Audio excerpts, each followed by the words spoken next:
The anime begins with a representation of the hatred expressed by two clans which have been at odds for a long time, and whose battles have left death and destruction in their wake and have dragged on to the point of forgetting the reason for their fight. At a certain point, a meeting takes place in the Ninpou Palace, in which the leaders of both clans, Ojin Iga and Danjo Kouga, they meet with the retired shogun Tokugawa Ieyasu and his companions to witness a duel between two ninjas belonging to these clans. There we meet Shaojin of the Kouga clan and Yashimaru of the Iga clan, who prepare to battle. Quickly, Yashimaru performs a precise attack using threads to trap his opponent against a rock. Because he cannot escape his tie, he tries to end the fight by using his threads to cut his rival. This leaves viewers surprised, who wonder how they make them so sharp. At that moment, it is revealed to us that these threads are made from girls' black hair coated with a secret animal fat, which forms Yashimaru's special weapon, called Dark Binding. After this, Shaojin stands up ready to counterattack and proceeds to fire a sticky web projectile towards his opponent, knocking him down and leaving him partially immobile. After this,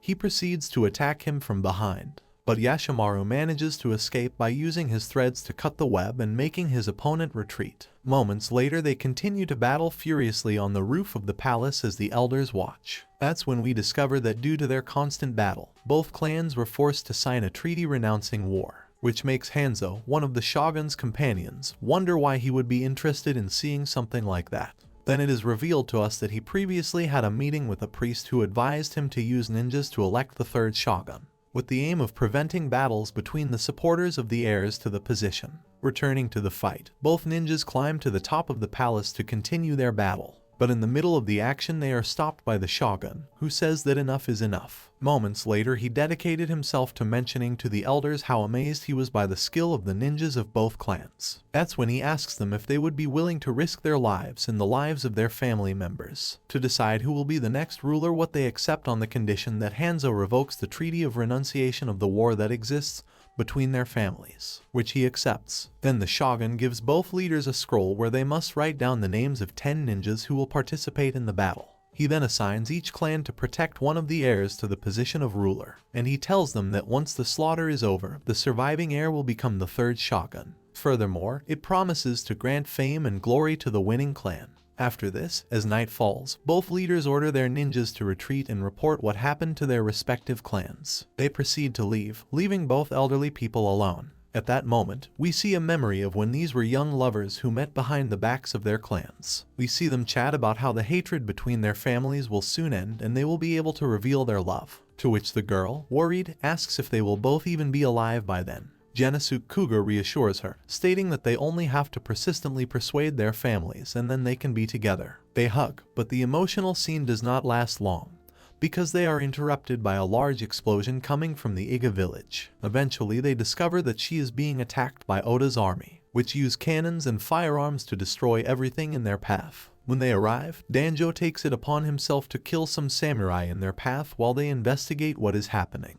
During these altercations, one of the shots grazed the girl's shoulder without seriously injuring her. They both go in search of the village elder, but when they arrive, they discover that he has been murdered. That's when Hattori Hanzo, founder of the Kouga clan, who had arrived before them, suggests that they should escape, because more troops are heading towards them and they can't battle. At that moment, an enraged Ojin tries to go confront them but is stopped by Danjo, who persuades her to escape with the others. Upon leaving the village, they arrive at a forest accompanied by other members of the Iga clan, where he tells the girl to first leave her in a safe place and then heal her shoulder wound. But suddenly, they are attacked from the shadows and the ninjas who accompanied them fall one by one. That's when we discover that the attackers are members of the Kouga clan, a fact that confuses Danjo. So he asks them the reason for their attack, to which one of them answers that the elders decided it was a good time to finish off their rival clan.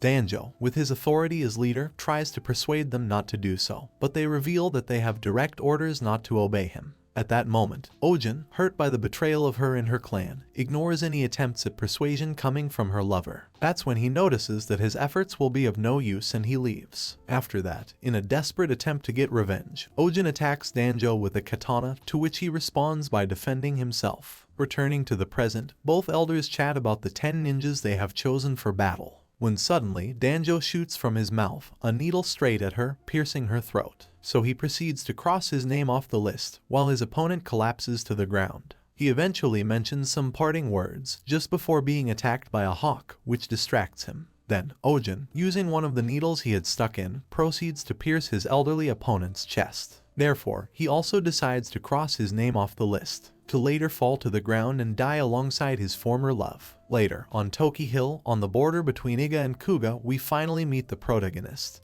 Genosuke Kouga, Danjo's grandson. And along with him, we are introduced to Aburo Iga, Ojin's granddaughter, who, like her grandparents, are lovers who meet in secret. When they see each other, the girl hugs him and expresses her concern, since her grandmother has been requested at the Ninpou Palace. Genosuke Kouga tries to calm her down, mentioning that the hatred between their clans is a thing of the past, and that thanks to the peace treaty that was signed previously there should be no more war between them. He also tells him that his leaders were only summoned to demonstrate their skills before the shogun, which calms the girl. During their walk in the forest, they chat about their leader's visit to the palace. At a certain point, the girl expresses that despite coming from a family of ninjas, she is very weak and does not have any type of ability, reason that makes her feel ashamed, since she feels like she can't help. Therefore, Genosuke Kouga responds by mentioning that once their families are mutually at peace, that will not be necessary. After this, both reveal that they do not know the reason behind the hatred between their clans and continue on their path. At the same time, in another area, we see how a Kouga clan ninja eliminates a messenger falcon with a scroll belonging to Ojin.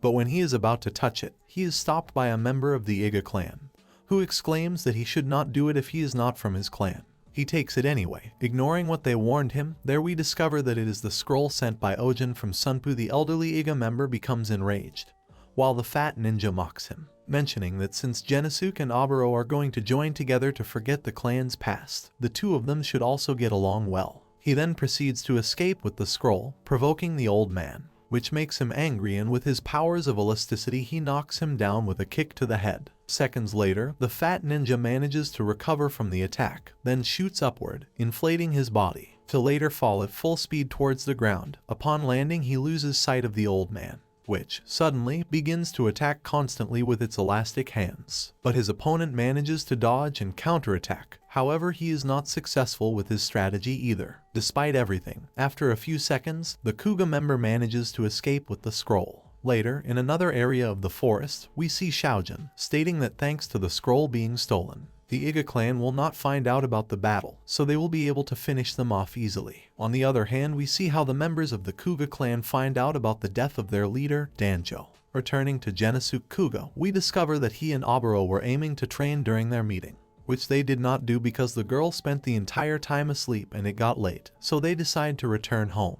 On the way home, Genosuke Kouga senses danger and stops to observe his surroundings. There we discovered that 4 members of the Iga clan had personally gone to look for the girl, stating that until Ojin returns from the palace, she is the leader of their clan, which is why they were worried. At that moment, one of them asks if they had seen Raosai, the old man who battled the fat man the night before, because he hadn't returned yet. Just then, Josuke, the fat ninja, suddenly appears, jumping over the entire group turned into a ball. And he stops when he notices the presence of Genosuke Kouga and Aburo, instantly falling to the ground, exclaiming that the girl please stop seeing him. At that moment, Genosuke Kouga mentions that Aburo's eyes have a natural gift capable of disrupting all ninja techniques. Suddenly we see the old man arrive, who excitedly tells everyone that Josuke has the scroll that belongs to Ojin. Consequently, Genosuke Kouga asks him for an explanation, just before hitting him and handing the scroll to the girl, the current leader of Iga, which she proceeded to read it before being interrupted by one of her clan members, which he exclaimed that he should not read it in front of Genosuke Kouga since it could reveal vital information to the Kouga clan. Furthermore, the rest of the members remind him that the union ceremony between them has not yet taken place. This saddens the girl, and when she is about to refute, Genosuke Kouga decides to leave to keep the peace, stating that he understands the reasons for their misgivings and admits that they have acted impatiently. Meanwhile, the members of the Iga clan decide to read the scroll and are shocked by the news. But ready to fight, they decide to hide the real message from Aburo and the others present, commenting that in Ninpou, peace between both clans had been further strengthened, and that both leaders would take a little longer to return. Immediately afterwards, the Iga members, hiding their true intentions, decide to invite Genosuke Kouga and Josuke to go to their village with them. They accept and head there, along with Aburo and another girl from the Iga clan, unaware of what is happening, while the rest of the ninjas proceed to notify the higher ranks of their clan about the upcoming battle. There we meet Tenzin, who mentions that officially the peace treaty that had united their clans for so long has been broken, and that both leaders had died in battle. At the same time, we see a mysterious man sent by the Kouga clan moving inside a carriage, which is transported by the force of 2 men. On the other hand, the Iga ninjas deduce that the other scroll must be in the hands of Shaojin, Yashimaru's adversary, so they decide they must finish him off before he can deliver the message to his clan, since this way they will have a strategic advantage over their enemies. And on top of that, it is practically impossible for him to defeat them, since all 5 of them plan to go against him. Tenzin tells a young ninja named Kishiro to refrain from trying to go find him alone. At that moment, one of the girls asks about Yashimaru, who is told that he will probably return at night or the next day. Of course, if he managed to leave the palace alive. After this, the leader mentions to Jingoro, the gray-skinned ninja, that they must take care of Genosuke Kouga, but he mentions that he doesn't think it will be an easy task, since they don't really know his strength and they find it mysterious and intimidating. After this, he orders them to keep a low profile, and reminds them that their first objective will be Shaojin, ending the meeting. Immediately afterwards, they go out in search of their objective. On the way, they come across the carriage coming from the Kouga clan, which they do not hesitate to attack, murdering the men who are transporting it. They fall to the ground, releasing their passenger. After this, the 5 ninjas surround the carriage and order the Kouga member to get out, but he refuses. This causes them to cut the box that covers it and send the roof flying with one kick. The Iga members are shocked, noticing that it was a ninja without arms or legs named Jimashi Jubei, who complains about their lack of education for stopping him in that way and destroying his transportation. That's when Tenzin introduces himself and mentions that he couldn't sit idly by while his old leader went to Ninpou, to which the Kouga ninja responds that he also feels the same way about Danjo, since the stars told him that he was not going to be lucky. Upon hearing this, Tenzin, underestimating his enemy, orders the rest to continue their hunt since he can handle it alone.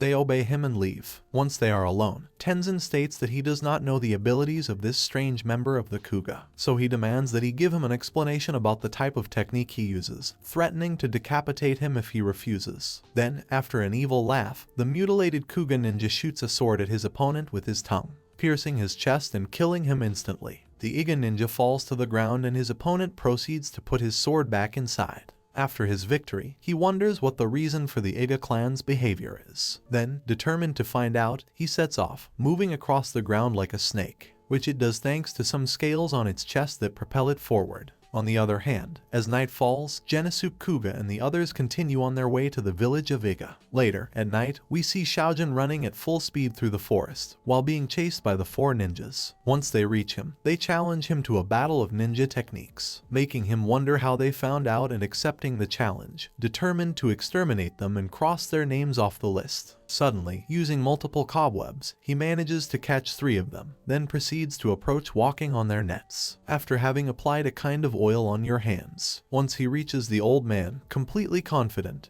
he asks him how he wants to die, to which, after a moment, he responds that he is going to swallow his words. Immediately afterwards, Shaojin is surrounded by pink butterflies, which fly around the entire area. These are part of Hadarubai's ability, the only one that was not caught by the nets, who, after covering his opponent with butterflies, picks up a sickle that Kishiro dropped earlier. He then passes it to one of his companions, called Ninpou, who can use his long hair as if it were a limb, who, without hesitation, uses the weapon to attack his opponent, who is blinded by the butterflies, stabbing him in the head. But this is not enough to defeat him, as after a few seconds he manages to get rid of the scroll, throwing him towards one of his companions, the limbless ninja, who was hiding in a bush. Noticing this, Ninpou uses her hair along with the sickle to free them all, and they go after the scroll, which is caught by Jimashi, who flees instantly. The Iga ninjas pursue him, leaving Shaojin and the girl behind, who approaches his dying enemy and to ask him about Yashimaru, to which he responds by spitting a spider web in her face, making her angry and stabbing him repeatedly while yelling at him. Meanwhile, his companions chase the crawling ninja, but no matter how hard they try, they cannot reach or stop him. That's when he suddenly stops, because someone is blocking his way. It is then that we discover that this person is Tenzin, who apparently has not died. Eventually, he asks Jimashi to give him the scroll, stating that he already knows its secret. Immediately afterwards, the snake ninja pounces on him, but he uses his katana to cut his body right in half, ending his life. Later, Iga's ninjas read both scrolls and realize that they are exactly the same, so they decide to get rid of one by throwing it into the fire. It is there that they meet Hadarubai again, who states that he was only delivering the finishing blow to his previous adversary. After this, they proceed to cross his name off the list, and Tenzin exclaims that it will be the Iga clan that will survive. Returning to Genesuk Kouga and the others, they arrive at the Iga mansion at night and are greeted by Jingoro, who announces to them that the banquet is ready. But just then, a hawk landed near them and perched next to the entrance, which made Genesuk Kouga and his partner suspicious of their host's intentions. Despite this, they respond to the invitation and enter the mansion. Once inside, they prepare to enjoy the banquet in the company of other members of the Iga clan, which don't seem very happy to have visitors like that. After a while, we see Jiaosuk expressing his liking for Miss Aikjanu. This makes her very uncomfortable, so Genesuk Kouga orders her to behave. After this, Genesuk Kouga tastes the food and comments on how delicious it is, stating that the taste is different from that of his clan's food, for which Oboro tells him that it may be due to the salt they use, since it is brought directly from Aku, which is one of the main salt-producing cities in Japan. After mentioning that, the girl offers to give them some of her salt, because they have a warehouse full of it. To which Jiaosuk responds by stating that it would be very useful to them, but his comments seem to bother the other members present, which is why Genesuk Kouga orders her to shut up, while the girl mentions that it will no longer be necessary to take so many precautions. Genesuk Kouga then decides that it would be a good idea to take advantage of the opportunity to show everyone the result of his training.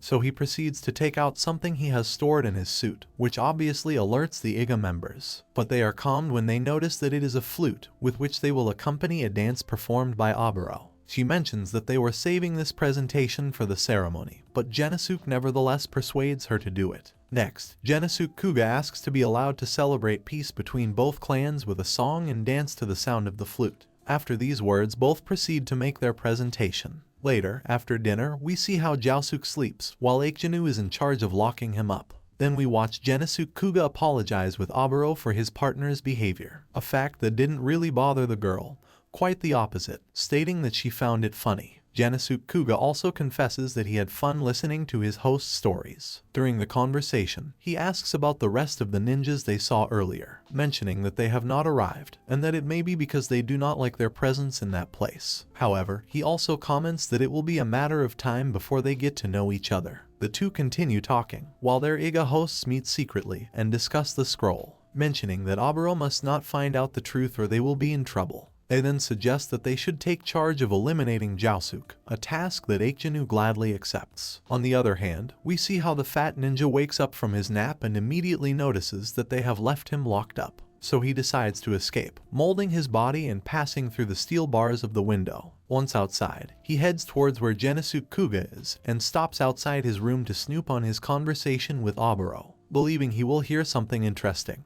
That's when we see Aikjanu approaching where the fat man was sleeping with the intention of murdering him. Upon arrival, he notices that it has disappeared and rushes out to look for it. Once outside, the girl is suddenly picked up by Jiaosuk, who begins to joke about spending the night together. Eventually, the girl manages to get out of his grasp and backs away after kicking him in the face. After this, she challenges the fat man to a combat of ninja skills, stating that if he loses, she will fulfill his wish and be his wife for one night. He accepts without hesitation, and mentions that he won't make it easy for her. Immediately afterwards, the girl begins to expel blood all over her body, which, seconds later, she throws towards her opponent, covering it with it and at the same time flooding the entire site with a red mist. At the same time, we see how Oboro says goodbye to Genesuk Kouga to go to his room, totally innocent that she is being watched by someone invisible. Returning to the battle, Jiaosuk becomes desperate because his opponent has disappeared and he cannot locate her. Then, behind him, the girl appears and cuts him in the head with her katana, knocking him down. So she thinks she has won, but ends up backing away quickly when he hits her back. There he discovers that the fat man used his skills to catch the katana with his cheeks. Next, he fires the katana at his rival, who catches it without problems. After this, the girl attacks again, disappearing into the fog and attacking with her sword. But the fat man manages to dodge her attacks, during which the girl ends up losing her weapon. After this, considering himself victorious, Jiaosuk ends the fight. That's when out of nowhere, Oboro appears and interrupts them, asking them what they are doing. And the fat man manages to make an excuse, exclaiming that Aikjanu got upset with him for being so annoying and insistent, which Oboro innocently believes him and asks him not to do it again. Returning to Genosuke Kouga, he is in his room cleaning his flute while being watched by the invisible ninja. Next, Genosuke Kouga, stating that he is aware of his presence, begins to speak to him, which surprises the ninja, who remains hidden. He mentions that some members of the Iga clan are possessed by hatred and that he realized this during the banquet. But even so, he is willing to break his ties and begin a new era, asking him if he will be able to trust him and Oboro. On the other hand, we see how she reproaches Aikinu for having used her powers against Josuke. While walking, he discovers a trail of salt coming from the pantry, so he gets worried and runs straight to where Genosuke Kouga is. She bursts into his room, agitated, and notices that he is fine, so she apologizes and leaves. Then, enraged, she begins to call Jingoro, who turns out to be the ninja who was invisible. When he discovers it, he reveals himself and falls to the ground, turning into a kind of deformed mess and dropping his weapon. He begins to back away while begging Oboro not to look at him, to which she asks him with tears in her eyes if he has tried to kill Genosuke Kouga. But it seems that he cannot answer, since he only crawls around asking for water. It is there that Aikinu mentions that they must help him, but Oboro refuses, stating that this will be his punishment. Moments later, we see Josuke washing his face in a nearby river, when he suddenly notices Jingoro crawling towards him, which makes you wonder if he tried to eliminate Genosuke Kouga that way. Immediately afterwards, while the deformed ninja begs for water, the fat man picks him up and tells him that his actions are unforgivable, and she blackmails him by saying that she will give him the water only if he confesses what he did. Jingoro then reveals the truth about the peace treaty, declaring that both clans are at war. Suddenly, it shoots a jet of water at the fat man, knocking him down. Whoever, to avoid sinking in the river, decides to inflate his body by sucking in air quickly is a serious mistake, since without hesitation, Jingoro shoots out and gets into his mouth, causing him to fall into the water. A few seconds later, despite his efforts to stay afloat, the fat ninja dies of asphyxiation. Next, the deformed ninja comes out of his mouth partially recovered, announcing that the Kouga have one less member. The next day, in the Kouga clan village, we meet Okoi and Zeman, those who talk about the situation of Genosuke Kouga staying in the Iga clan mansion. They assume that it might be having some problems with its inhabitants, especially the women and children. That's when the girl exclaims that she would have liked to be his companion, since she has never visited that place, expressing that she is very bored due to the presentation of ninja skills in Sunpoo, since the powerful ninjas are there, including his tea buddy, Jimashi, the snake ninja, who had promised to go with her and Jayabu to hunt wild boars, to which the boy responds that regardless of boredom, his duty is to take care of Danjo's house until he returns, and he tells him that he must be patient. The girl accepts it, on the condition that he accompany them when they go hunting, but he decides to reject the offer. He then mentions that he prefers more relaxing activities, such as going fishing, to which the girl jokes that it could even be the tallow, to which he responds by saying that he doesn't find it very funny. After a short silence, they both laugh, and the boy mentions that he wants to ask a favor. On the other hand, in the Kouga mansion, we meet Kajero, a member of the clan who expresses her concern to her companions, exclaiming that Genosuke Kouga has been out of the village for a long time, to which a blind ninja named Hyoma orders him to stop whining, since Genosuke had decided that way, and he reminds him that despite the objections, this decision will benefit everyone. That's when we are introduced to Jayabu, a bald, beefy ninja with an intimidating appearance, who interrupts his partner by highlighting that it seems as if he is trying to convince himself, which he confirms, mentioning that he is right since he had no arguments to go against Genosuke Kouga's decision, showing that he doesn't feel very safe about the situation either. Next, the girl expresses that it seems crazy to her that Genosuke Kouga has to join a person he doesn't like just for peace, and that he is wasting his life on those meaningless dates, stating that no one wants such peace and that if the Kouga clan is truly important to them, Oboro must die. That's when his partner expresses that he is also worried about Genosuke Kouga's safety. Additionally, he reminds them that the Snake Ninja's prediction signaled misfortune, indicating that Danjo and Shaojin are in danger, which is why Jayabu suggests that he could go investigate. That's when Zeman comes in, mentioning that, in fact, he already sent Okoi, which is a good move, because being a woman, they won't distrust her as much and she could gather information. At that moment, we discover that Hyoma has super hearing, since suddenly, he mentions that he hears the footsteps of a group of ninjas in the forest, realizing that they are 5 enemies, which have a desire to kill and do not belong to the Kouga clan. For this reason, his companions decide to prepare. At the same time, in the Iga mansion, Genosuke Kouga wonders about Josuke, to which Aikinu, saddened. He lies to them, saying that during the night, he insistently went to visit her, which is why she verbally attacked him, telling him that he doesn't tolerate fat people, mentioning that he didn't think this would bother him so much. This makes Gennosuke Kouga laugh, who then mentions that it is good that they say these things in front of Jiaosuke, since it is a good remedy for him. He then proceeds to apologize to Aikjinu for the inconvenience and heads to Ojin's garden in the company of Oboro. But just before leaving, Gennosuke Kouga's girl asks if Tenzin and the other members have returned yet, to which the other girl responds that not yet, a fact that arouses suspicion in Gennosuke. On the other hand, we see the Iga ninjas stop in front of a tree, above which a ninja from the Kouga clan is hiding. They easily knock him down and eliminate him, and then continue on their way to the village. On the other hand, we see how the clan members prepare to fight, protecting civilians in underground rooms, and readying their weapons for battle. Next, they hide and take position to ambush when the Iga ninjas arrived at the location.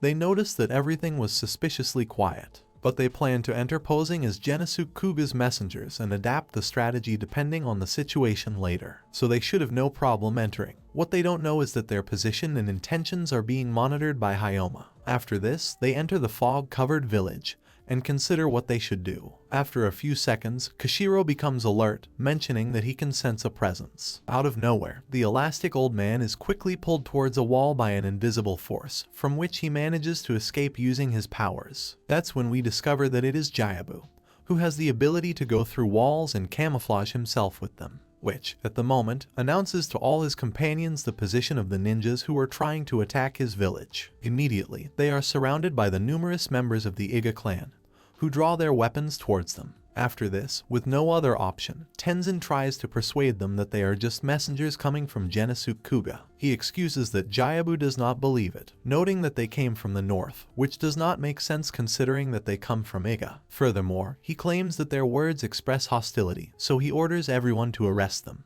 Kouga's ninjas proceed to attack, but many of them fall to the Iga members, who, with their unique abilities, manage to eliminate a large number of them. The battle lasts for a few moments while the Tenzin and the rest destroy their adversaries. That's when we discover that Kashiro has wind powers, which he uses to generate a tornado and eliminate two opponents. In addition to this, he can also absorb projectiles, which we see when he faces off with a Shaojin-like spider ninja, which he eliminates easily. After finishing off most of their enemies, the Iga ninjas proceed to confront Jiabu and the rest of the Kouga. But when they are about to start, they are interrupted by Hyoma, who asks them why they are so aggressive, to which Tenzin responds by stating that it was all in self-defense. He later reveals his intentions to continue this endless war, stating that they are willing to attack again. After this, after laughing evilly, they use Hadarubai's powers to escape. At the same time, in the forest, Akoi runs into an unknown ninja, and as he suspects that he may be a member of Iga, he decides to pursue him.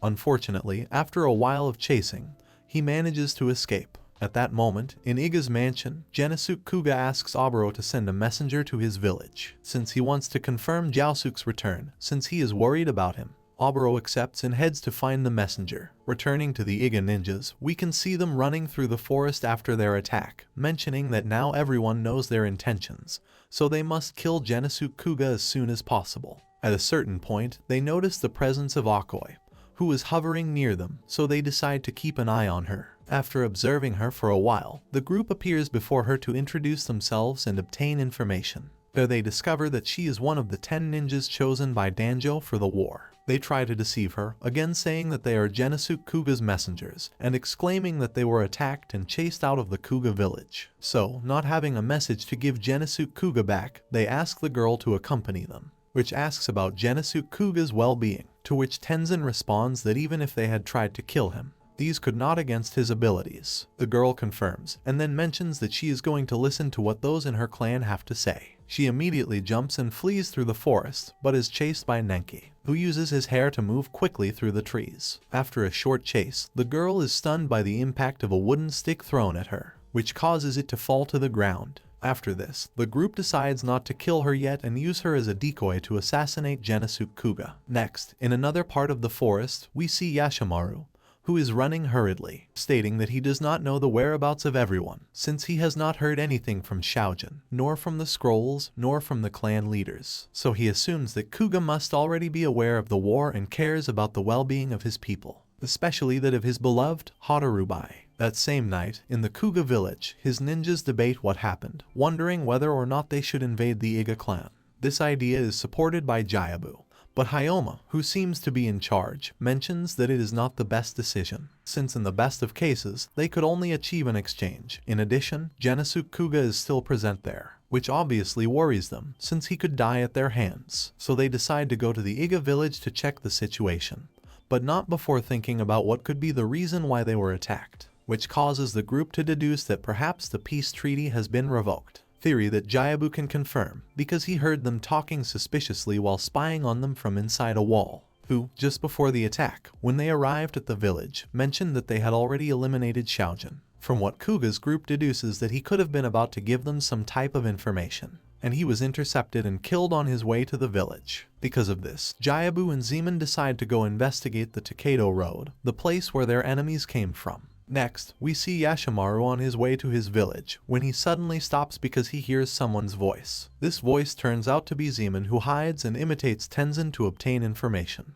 He asks the boy why he has returned from Sunpu, to which the boy responds by mentioning that he has great news. But at the same time he asks if the reason why he is not shown is because he has been killed by Xiaojun. Zeman confirms, so the young man apologizes, mentioning that he was tricked and had his scroll taken from him. That's when, worried, he asks if Hatarubai and the rest of the clan are okay, to which they answer that everyone is safe. He then proceeds to reveal that the peace treaty between the clans has been revoked by Shogun Ieyasu. Upon hearing this, Zeman is shocked, causing him to be discovered, causing Yashimaru to immediately attack him. He uses his threads to destroy the wall and ends up capturing him, then decides to eliminate him to redeem his faults. But when he is about to use his dark binding, Jayabu comes out of the wall and stops him by grabbing his neck. Immediately afterwards, Yashimaru is strangled to death without being able to do anything about it. From a distance we can see how Hatarubai perceives what is happening, and ends up understanding that her loved one has died. After this, Zeman thanks the big guy for his help, who comments that his goal was not to kill him, but he left him no other option. He then mentions that at least they know the truth about the treaty, although they are still intrigued by the matter of the scroll. On the other hand, at the Iga mansion, Oboro finds out about the return of Tenzin and his group, so he quickly goes to tell Genosuke Kouga, who doesn't seem very happy to know it. Furthermore, Oboro tells him that the scout he sent has returned and confirmed that Jiaosuke is fine, for which he thanks him. Eventually, we see Tenzin and the old man reunited with Jingoro, when Nenki approaches them to tell them that he has locked the Kouga girl in the salt warehouse. After this, the Grey Ninja mentions that Genosuke Kouga has been walking around the mansion trying to snoop, but he reveals that all those Oboro could choose as scouts have been informed about it. Tenzin asks if Genosuke Kouga has suspected something, but the old man mentions that no one could doubt someone as innocent as Oboro. After this, Jingoro asks Tenzin if it isn't time to talk to the girl about the current situation. Moments later, the old man and Kashiro discuss the possibility of counting Yashimaru as a casualty, because he has not returned and taking into account Hatarubai's behavior. On the other hand, returning to the Kouga ninjas, we discover that they do not plan to return to their village to spread the news, but they will infiltrate the Iga clan to rescue Genosuke Kouga. There we see how Zeman uses his abilities to physically transform into Yashimaru, which, in conjunction with his voice imitation, gives him the perfect opportunity to easily infiltrate. After this, they both leave for the village in search of their leader. Later, we can see Kashiro talking to Oboro, indicating that Tenzin wants to talk to her. She accepts and goes to chat with him, leaving Genosuke Kouga alone for a moment, which, as soon as the girl leaves, he tries to strike up a conversation with Kashiro, who rejects him, turns his back on him, and walks away. We then see the old man from Iga interrogating Akoi, telling him that, depending on her answers, she could leave there alive or dead. At that moment, the old man takes out the scroll with the list of the 10 Kouga ninjas. He then demands that the girl reveal the abilities of each of the ninjas on the list, in exchange for letting her live. It completely refuses to give you this information. Instead, she jokes that if he confesses to her what's on the top of his head, maybe she could tell him something. This makes the old man irritated, but he nevertheless ends up confessing that what he keeps in his head is a great hatred for the Kouga. Next, he remembers when in the past, the Iga clan suffered a surprise attack by Oda's army, a situation that the Kouga clan at that time took advantage of to bring the Iga to the brink of extermination, exclaiming that Danjo is a hypocrite. Hearing this, the girl gets angry and tries to justify what happened, mentioning that her clan would not be able to do something like that, and that must have been some kind of misunderstanding. The old man mentions that this is how things are, but that he would have done the same in his situation. At that moment, the girl tries to reply, but the old man, furious, responds by launching a warning attack. Later, he threatens the girl with mutilating her limbs if she does not cooperate, since he notices that the questions are of no use. As he speaks, he brings his hand closer to her until he ends up touching her shoulder. That's when the girl, with her skills, takes advantage of the contact to keep his hand attached to her. Noticing this, the old man tries to escape, but the girl manages to trap him between her legs and subsequently bite his neck, quickly absorbing the blood of their enemy from all points where they have contact with them. Process that after a few seconds leaves the old man's body like an empty and lifeless shell. After freeing herself, the girl vomits some of the blood and mentions that she must find out what the Iga are up to, in addition to discovering if Genesuk Kouga is safe and returning alive to the Kouga village. On the other hand, we see Jayabu and Zeman arriving at the village. They comment that the Iga are probably expecting a counterattack, because they notice the presence of spies in the surrounding area. They then proceed to separate and infiltrate, mentioning that they will meet once inside and that the priority is the safety of Genesuk Kouga. Moments later, as Zeman approaches the village, it is revealed to us through a flashback that he and Akoe are brothers. While he is thinking, he is interrupted by Hadarubai, who just seeing him throws a kunai at him, which hits a tree in front of him. He prepares to battle, but when the girl realizes who he is, she is shocked. Returning to Akoe, she is about to read the scroll when she hears someone arriving. So he hides the old man's corpse and proceeds to lie on the ground. That's when Jingoro enters, looking for the old man. He sees the girl on the ground, half naked, and assumes that she has already been interrogated. Immediately afterwards, the girl asks him to kill her and pretends to have been abused by the old man, with the aim of making him try to do the same. Next, we see how Jingoro unbuttons his tunic to do so. Returning to Zeman, he tries to get into the role of Yashimaru, to convince Hadarubai, who after a few minutes, she desperately approaches him and hugs him, mentioning how worried she was and how happy she is to know that he is okay. Everything was going well, but suddenly the snake that accompanies the girl suspects him and attacks him, managing to bite one of his fingers. Seeing this, the girl throws the snake away and tries to heal her lover's wound by absorbing his blood. Zeman takes the opportunity to mention that he understands that the snake confused him, but he's surprised she didn't recognize him in the first place. The girl quickly excuses herself by mentioning that her hairstyle looks different from when she left the village, but she assumes that it could have been Danjo or Xiaojin's fault. Zeman takes the opportunity to confirm this and continue with his plan. That's when the girl reveals that the Kouga leader is probably already dead, and also confesses that she herself murdered Xiaojin. Hearing this, he is surprised and thinks about how Jamushi's predictions were right. He then proceeds to congratulate Hadarubai. On the other hand, Akoe succeeds with his plan, as Jingoro could not resist his wishes, so he approaches and comes into contact with the girl, which immediately manages to hold him tightly and absorb his blood, stating that he has more vitality in this one than the old man, so he will take every last drop from him. While the abuser is dying, he thinks about how to get rid of the situation. That's when he notices a pile of salt near them, which had been spilled when the old man tried to scare the girl earlier, so Jingoro desperately tries to get closer to her. On the other hand, we can see Aburo waiting for Tenzin, who enters the room to talk to him about the situation of his clan, thus revealing that by orders of the shogun, the peace treaty between the Iga clan and Kouga has been revoked, news that leaves the girl totally shocked. At the same time, we can see Genesuk Kouga, who is waiting alone in his room, thinking that both clans cannot be together despite all their efforts to achieve it. Returning to Aburo, she cannot believe what she hears, but Tenzin assures her that everything is true, and that she can even read the scroll to confirm it for herself, mentioning that she too must prepare for what is coming. The girl still doesn't believe it, and exclaims that even though the treaty has been revoked, she does not agree with a fight between clans. Furthermore, he states that Genesuk Kouga would not agree with it either. Immediately afterward, he gets up and leaves.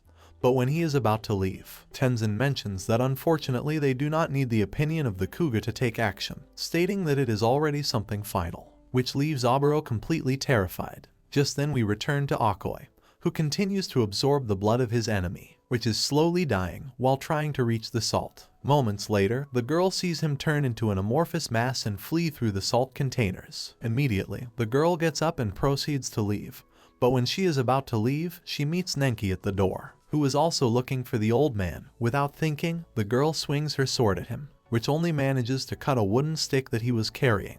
The girl then backs away and tries to attack again. Just then, we see Zeman asking Hadarubai about the prisoner they captured, to which she responds, mentioning that her name was on the parchment. That's when he discovers that it is his sister, so he immediately asks the girl to take him to where she is. Meanwhile, Nenki manages to immobilize the Akoi, who immediately begins absorbing his blood as well. But his ability does not turn out to be as effective, because he cannot have enough contact with his skin, due to the fact that his enemy is covered in hair, which is why, seconds later, he manages to use his long hair as needles to pierce his entire body, leaving the girl in a critical state, while he tells her that even though he was ordered not to kill her, this has left him no choice. At that moment, we see Zeman and Hadarubai approaching the place where they have Akoi, and after opening the door, he is shocked to see his lifeless sister next to Nenki.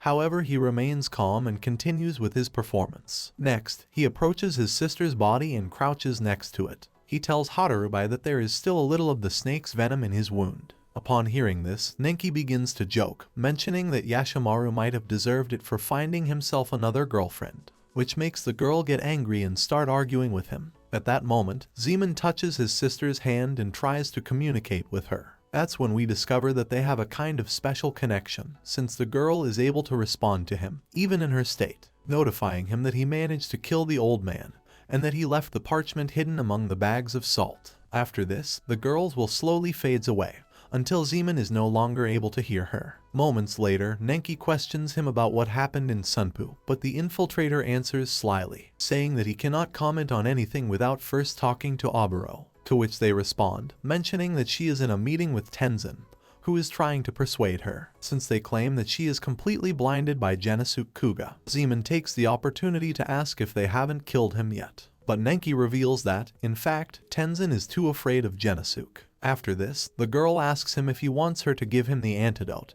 but he refuses. As if that were not enough, after that he finds out that 3 other members of his clan have been murdered, Jiaosuke, Jimushi, and Xiaojin. At the same time as he listens to his enemy, Zeman slides his hand between the bags of salt and takes the scroll. After this, Jingoro crawls out of his hiding place begging for water, so Nenki throws him out of the warehouse so that he gets wet in the rain. A moment later, the Iga members discover the old man's body, and to make matters worse, Oboro, angry at finding out that they were holding a prisoner, heads there with Tenzin and the rest. Just as they arrive, Zeman bumps into them and looks the girl straight in the eyes, which makes him suddenly retreat and causes his costume to disintegrate, surprising the Iga ninjas. This causes Nenki to lunge at him, totally furious, but he manages to avoid his attack, throwing salt in his eyes. Zeman immediately takes his knife and throws it towards Oboro, hitting it, sending her flying, and wounding Tenzin in the shoulder. Genosuke Kouga's girlfriend is caught by Kishiro, who cushions her fall. Zeman then throws the scroll out just as Jingoro is about to get it. Jayabu shows up, catching him and hitting the gray ninja hard, who shoots out and lands on Aikjanu. He immediately proceeds to flee with the scroll, and the Iga ninjas do not hesitate to pursue him. Meanwhile, Zeman takes the opportunity to hide. After a short chase, the big Kouga manages to escape thanks to his skills. Understanding the situation, Tenzin immediately orders them to gather the troops, then proceed to head towards where Genosuke Kouga is, who, just at that moment, receives the scroll from Jayabu and finally finds out everything that is happening. Seconds later, with the Iga troops in front of him, he tells his companions that they will return to their village. At the same time, we see that Oboro discovers the lifeless body of the prisoner, realizing that she has been deceived all this time. Therefore, he asks Aikjanu if they had also killed Jiaosuke, to which she responds affirmatively. Hearing this deeply saddens Oboro, who suddenly runs off in search of Genosuke Kouga, who stands with his companions completely expectant, while they observe the Iga troops. Seconds later, Jayabu demands that they get out of his way, and proceeds to provoke them, exclaiming that they are afraid they can't even move. After hearing this, Nenki, irritated, gives the order to attack, but this is quickly interrupted by Tenzin, who suggests that they not rush, because they still do not know what Genosuke is capable of doing. Noticing this, the Kouga ninjas continue with their provocation, which makes the Hadarubai react, who asks them about Yashimaru. They laugh, and reproach her that she seemed quite satisfied with having killed her fellow Xiaojin. This whole discussion results in Nenki, full of rage, ordering the attack again, but this time he is not interrupted. Various Iga ninjas pounce on Genosuke Kouga and the others, but at that moment Oboro arrives, just in time to witness how Genosuke Kouga uses his powers to defend himself, with which he easily annihilates the group of ninjas without even touching them. plunging them into a kind of illusion and manipulating their minds to murder each other. The trio then proceeds to leave, walking head-on against their enemies, who, completely frightened, let them pass. On the way, they run into Oboro, but Genosuke Kouga continues walking without even seeing her for a second, which leaves the girl totally heartbroken. Meanwhile, Tenzin thinks that they can't let him leave like that, but none of them are a match for his eye technique. At that moment, he sends Kishiro to confront him and also asks Oboro to clarify his ideas. The boy draws Genosuke Kouga's attention and draws his weapons, preparing to battle. Genosuke does not understand how he intends to hit him with those sickles, but proceeds to wait for his attack. Meanwhile, Tenzin thinks that the only person from the Iga clan who could defeat his eye technique is Kishiro. That's when the boy attacks, throwing his weapons at him, which are easily repelled by Jayabu and his strength. Following this, Tenzin becomes confident, mentioning that they may be able to have their daggers and weapons. But no one is able to counter Kishiro's wind powers, stating that it is the ideal ability to kill Genosuke Kouga. Meanwhile, the boy prepares to attack, but while channeling his attack he is interrupted by Oboro, who runs desperately and stands between him and Genosuke Kouga, begging him to stop. Seconds later, she looks at Kishiro, who quickly covers his eyes so as not to see her. So Tenzin, after asking him anxiously if he is trying to kill the boy, asks him to observe Genosuke Kouga instead, which reveals to us that Oboro's eye technique is probably quite powerful as well. Eventually, the girl turns and looks at Genosuke Kouga, who cleverly has her eyes closed. After a few seconds, he opens them, but the girl instantly lowers her gaze. That's when Kishiro suddenly channels his attack again. So Tenzin takes the opportunity to order Oboro to also observe Genosuke Kouga, with the intention of combining both techniques, which are called the Void of Wind and the Eyes of Ruin, forming a completely lethal combination. But as the boy prepares his attack, Oboro interrupts him again, asking him to stop. That's when suddenly, after opening his eyes for a second, Kishiro falls victim to Genosuke Kouga's eye technique, which he manipulates to generate the vacuum of wind in front of himself, destroying half of his own face and leaving him completely blind. After this, the trio of ninjas retreat, leaving behind their enemies, who watch them leave, unable to lift a finger. However, despite what happened, Oboro makes one last effort to prevent her lover from abandoning her, but this does not work. Consequently, she is left crying inconsolably. Then, after a while, we see the Iga members in a meeting, where we learn that Kishiro survived the incident, but will not be able to regain his sight. Upon learning this, Tenzin orders Aikjanu to take care of him, while reproaching Oboro for the unforgivability of his actions, to which the girl tries to apologize, but he, enraged, exclaims that he must first apologize to the Iga members who have been murdered in the last 400 years, not counting their former leader, Ojin, claiming that what he did was betray his clan. They later mention their fallen members, and much more importantly, the scroll that was stolen from them, which they claim they must recover at all costs, and take advantage of this opportunity to take revenge. For this reason, Tenzin mentions that Oboro must participate in the battle, and asks him to promise that he will take care of Genosuke. This causes the girl to burst into tears again, stating that she cannot fight him, which makes Tenzin get excited, and mention that the lives of her companions depend on how she uses her eyes, to which the girl asks what is the reason for so much hatred against the Kouga. Her colleagues mention that their former leader strongly asked them not to bring up the subject in front of her granddaughter. However, given the situation, they decide to tell him. There we learn that, in the past, the Kouga clan was in the service of warlords, and committed atrocities in their name. These were government entities that only responded to a supreme authority, such as the shogun. One of these groups was the Oda army, which was the first to use firearms in Japan, which, at that time, they used to easily destroy the other rulers. Having so much power, the Kouga came to them and took the opportunity to hunt and capture the Iga clan. And since then, the hatred between both families has been increasing. They mention that even if Hanzo had not revoked the peace treaty, the hatred would continue to persist. Upon hearing this, Oboro retorts, exclaiming that they cannot blame Genosuke Kouga and his allies for this. But Tenzin answers him, telling him not to try to erase the pain of his ancestors, and that leaving things like this would not be an honorable legacy. After this, he reveals that Shaojin was killed while trying to plot against the Iga clan, on behalf of Danjo Kouga. Furthermore, he adds that it was the latter, being Genosuke's grandfather, who murdered their leader, Ojin. She then confesses to Oboro that if only she would take part in the conflict, they would be sure that the deaths of their comrades would not have been in vain. To conclude, he adds that this is what his elderly leader would have wanted. The girl then gets up, asks for a little more time and leaves. After this, Oboro opens a drawer and takes out what appears to be a jar with mysterious contents. The girl looks at it and thinks of her grandmother. On the other hand, we see the members of Kouga anxiously awaiting the return of Genasuke Kouga and the others. They see them arrive at the village and instantly wonder what happened to the missing members. Returning to the Igas, we see Oboro enter the room again, holding the jar he took out of the drawer. Upon seeing her, Tenzin asks if she was able to clarify his doubts, but the girl does not answer. He then proceeds to sit up slowly. Suddenly, the other members notice the jar and become alarmed. Tenzin quickly approaches, asking her what she has done and raising his head to the girl. On the other hand, in the Ninpou Palace, a meeting is taking place in which the Shogun Ieyasu along with his subordinates. It is there where we meet Hattori Kyohakairo, the person who informs them of the current situation of the battle between the two clans. There they learn that the Kouga ninjas have suffered 4 casualties, which leaves the Iga clan in a situation of superiority. They are surprised at how quickly events developed. Kyohakairo then proceeds to tell them about how each of the fallen members were eliminated, starting with Danjo and Ojin, the clan leaders, who murdered each other as soon as they left Ninpou's palace, and whose remains were found in a nearby river, to which the group responds by asking if they shouldn't do something with them.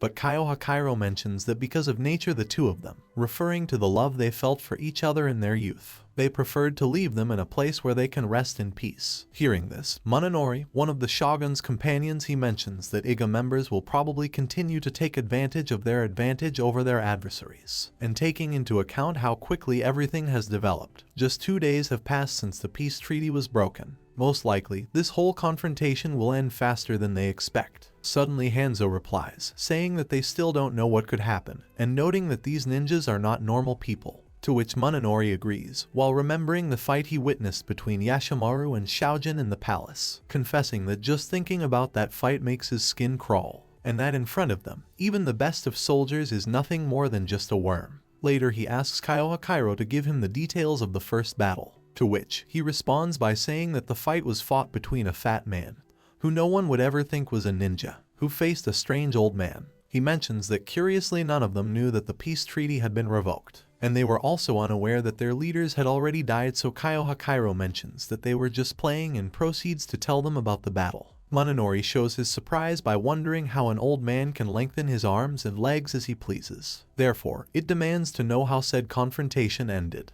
to which the informant responds that it culminated somewhere in the mountains on the border between the Iga and the Kouga, the moment the Iga ninjas encountered Danjo's grandson, Genasuke, ending their game of the old man and the fat ninja. After hearing this, those present ask about the next fight, to which Hanzo expresses that obviously for both sides this is an opportunity to end their old dispute on the battlefield. That's when Kyohakairo recounts the battle between the 5 Iga ninjas who hunted down Shaojin to take the scroll from him, who was finally defeated and killed by Hadarubai, although he nevertheless managed to save the scroll by giving it to Jimashi, who would flee and later lose his life at the hands of Tenzin, giving the advantage and the scroll to his enemies, who eventually decided to destroy it and keep only one. The informant explains to them that the Iga clan intended to take advantage of the fact that their enemies were not aware of the declaration of war. So both of the Shogun's companions debate the issue, mentioning that what the Iga clan was trying to do makes sense, since the Kouga would lose the initiative to battle if they were not aware of the truth about the treaty. To which Hanzo mentions that it is important to keep in mind that the opponents are not samurai, since they use dirty tricks. At that time, various battles that came later are recounted, like Josuke against Aikinu, in which the girl took great advantage of her skills to defeat her rival. They also mention when the fat man tried to take advantage of Jingoro's vulnerable state to blackmail him and get information from him, which we know resulted in Josuke's tragic death. Next, it is also told when the 5 Iga ninjas invaded the Kouga village, and they were ambushed by Jayabu and his powers of invisibility in the company of the rest of his clan, which resulted in the massacre of many members of the Kouga clan. After this, the informant mentions that he witnessed all these events with his own eyes, stating that what happened next was seen by his men, and noting that the following fights were especially intense. After hearing this, Munenori comments that an intense conflict is currently brewing between 2 children in Edo, mentioning that there is deep hostility among the heirs of the second shogun. He notes that the guardians of both heirs have developed strong ambition, and he confesses that so far there has already been one violent incident, which happened last winter, in which Takichiyo, one of the young heirs, was poisoned while taking a bath. He was eventually saved by his guardian, who found him and managed to suck the poison from his body. He adds that the situation has gotten out of hand in Edo. He is then interrupted by the former shogun, who states that everything is going according to plan, and later he confesses that they managed to take care of an infiltrator who was in Edo, mentioning that even though men are prohibited from approaching the inner circle of the current shogun, they managed to get a monk to act as a spy to get to the bottom of the matter, declaring that these women are plotting to take over the country and that they will be a big problem as long as this confrontation does not come to an end. Right there we see a messenger bird arrive at the palace, which delivers a document with news about the situation of the clans. Next, we see Kaiohakairo reading it and revealing that his men have been monitoring the Iga clan's every move. However, he adds that he does not have all the details and cannot speculate much about it. After mentioning this, he proceeds to recount the most recent battles that took place, beginning with the pursuit, capture and subsequent imprisonment of Akoi, which resulted in her ending the life of the elder Rausai, but later perishing at the hands of Nenki, who was immune to his abilities. Those present ask the informant to continue, and that is when he recounts the last battle, in which we saw for the first time the abilities of Genosuke Kouga, who, after learning the truth about the war, it ended up taking the lives of several Iga ninjas and leaving young Kishiro incapacitated. Hearing this seems to disturb Menunori and Hanzo, but the former shogun seems quite happy to hear it. They then proceed to read the count of the survivors of each clan, mentioning that 7 members remain from the Iga clan, and only 5 remain from the Kouga clan. Furthermore, the informant notes that the Kouga are finally aware of the breach of the peace treaty. After mentioning all this news, the informant proceeds to leave with the intention of transmitting the information to his men, adding that he will be in charge of investigating further. Once he leaves, the former shogun tells those close to him that the 20 chosen ninjas have proven themselves worthy of being part of his plan. Next, in the Iga clan village, we see Genosuke Kouga and his companions gathered together talking about what happened. Kajero then mentions that it seems Genosuke was tricked by Aburo after all, who, as Ojin's granddaughter, now becomes the leader of her clan. This fact makes the girl wonder if Aburo would be able to ignore everything his men carried out, mentioning that from the beginning they planned to assassinate Genosuke Kouga in their clan's village. Hearing this, Hayoma agrees with him, but adds that he is not completely sure, because, as far as he understands, this was all planned by one of his men. So he mentions that he can't help but think that it was Tenzin who set that trap for them. Upon hearing this, the girl instantly replies, mentioning that the marriage between Genosuke Kouga and Aburo was a shame. He later exclaims that there is no valid excuse and that they have been deceived, stating that Aburo took advantage of Genosuke Kouga's hopes of reconciliation to win his affection. After hearing this, Hayoma suggests that the girl lower her tone of voice, since, although she does not respect the Iga clan, she should offer respect to hers. At that moment, the big guy intervenes, mentioning that he doesn't give a damn about the new leader of the Iga, exclaiming that the day has finally arrived and that they must return as soon as possible. Since having witnessed Genosuke Kouga's ocular technique, his enemies must have lost hope,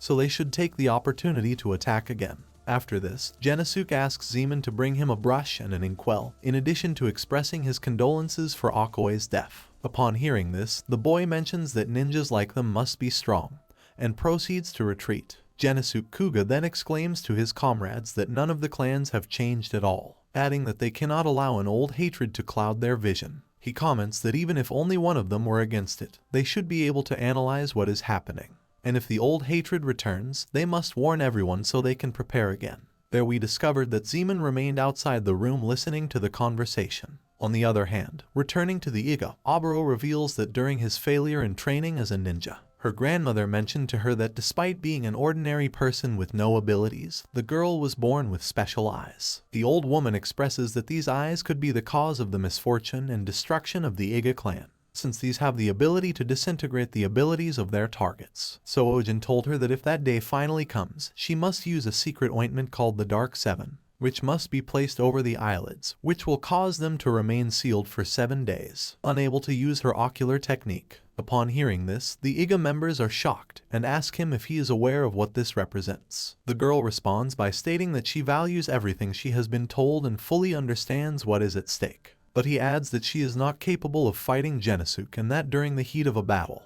she might be tempted to attack her own comrades and disintegrate their techniques in combat, which terrifies her. This statement leaves his colleagues frozen, who, after a few seconds, find out that someone has left a package at the entrance of the village. When he opens it, he discovers that it is the same scroll that the Kouga stole from them. Seeing this, the ninjas wonder if Genosuke Kouga has lost his way, since they do not understand why he would return the scroll to them. Just then they notice that Kishiro's name hasn't been crossed out, so they assume that they are aware that their injuries were not lethal, stating that it is a pretty good observation to be made by someone who has lost his way, which makes them wonder what the reason is why he returned such an important scroll. At that moment, Tenzin reads a letter that was attached, which makes him tremble with terror. After this, he proceeds to announce that Genosuke Kouga has challenged them. In quoting his words, he says that, despite the fact that the peace treaty established by the Hattori family has been annulled, personally, he has no desire to fight, but as he does not know the reasons for the confrontation, he decided to travel to Ninpou immediately to find out the shogun and Hanzo's opinion on the matter, explaining that this was the reason why he went to the trouble of returning the scroll.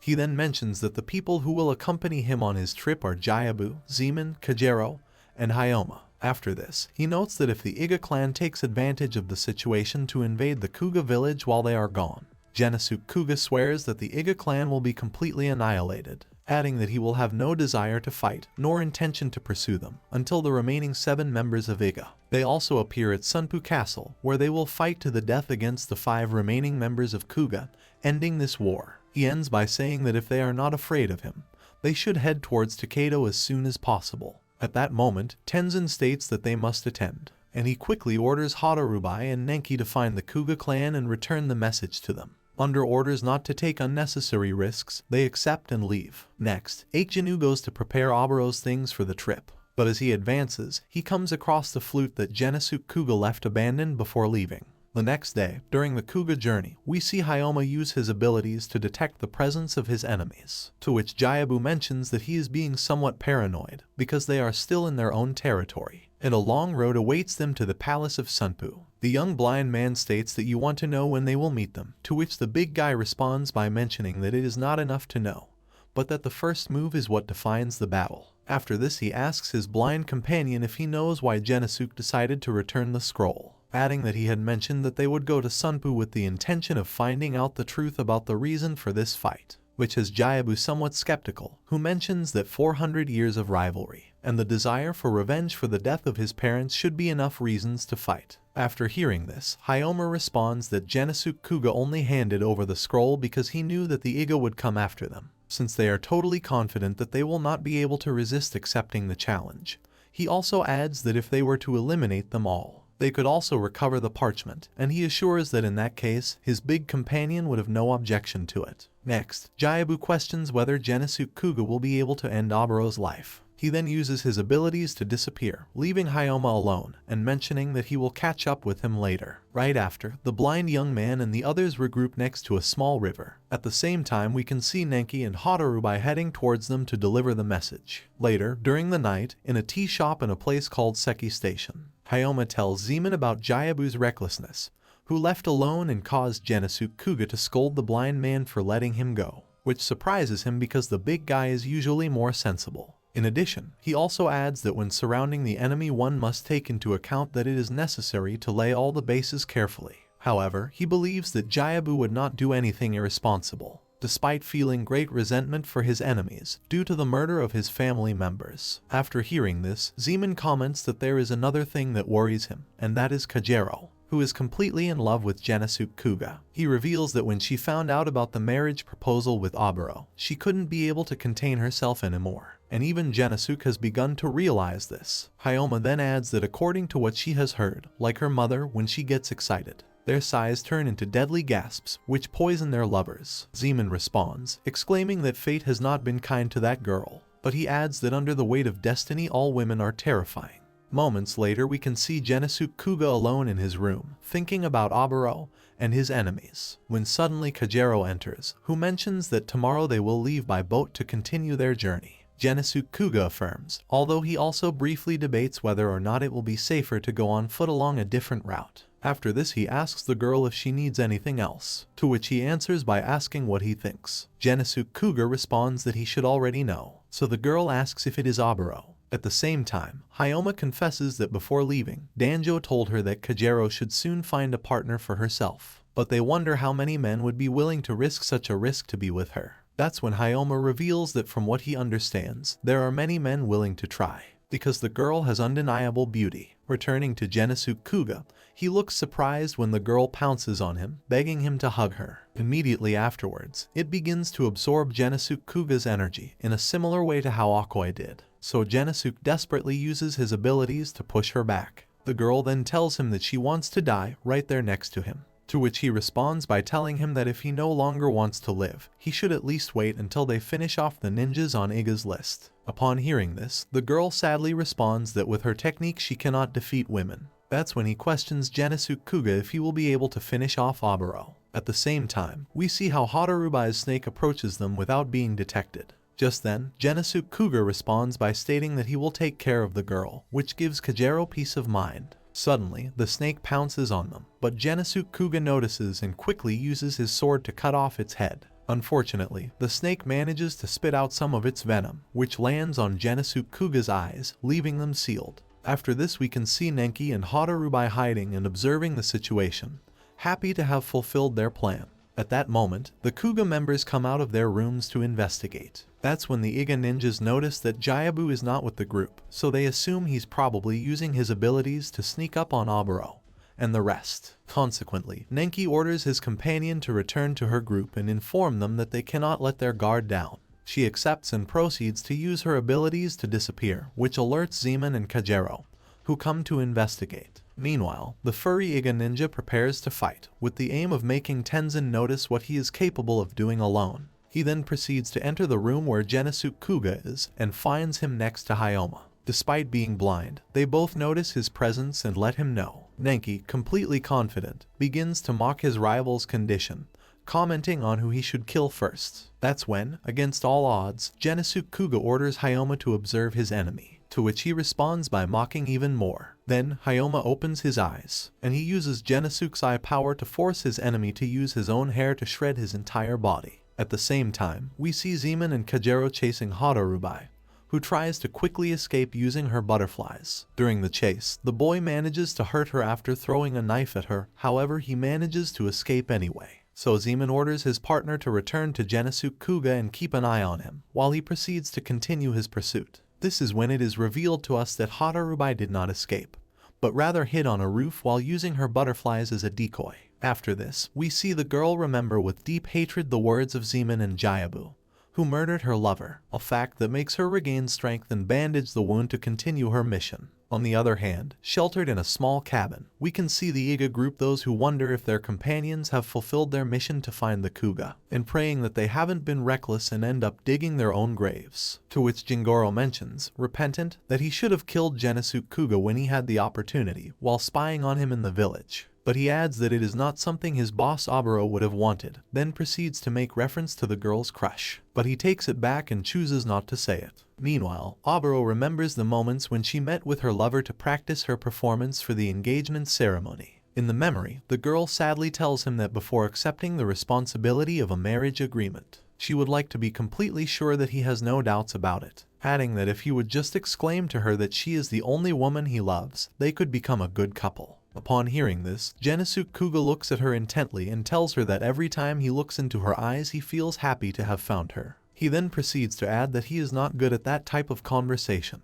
to which the girl responds by saying that she is not good at it either. He then adds that the harsh winter has finally ended, and the girl mentions that she was looking forward to the change of season. After this, the memory ends and Iga's group can hear their poor leader crying in the next room. Returning to Zeman, we can see him running at full speed after the decoy that the enemy sent. But he stops once he discovers that it is a hoax, after throwing a knife at himself and seeing how the illusion disappears. At that moment, he remembers the hateful words he received from the girl earlier, and after a few seconds, he leaves. On the other hand, we can see Hadarubai walking slowly through the forest, being affected by the pain of her wound. When trying to cross over the trunk of a fallen tree, he slips and falls. A while later, we see Zeman returning to his people. Upon entering, the boy is surprised to see Nenki's impaled and crushed corpse, whom he recognizes after a few moments, remembering him as the man who murdered his sister Akoi. At that moment, Hayoma asks him what happened to his chase, but he answers that his enemy deceived him using a decoy,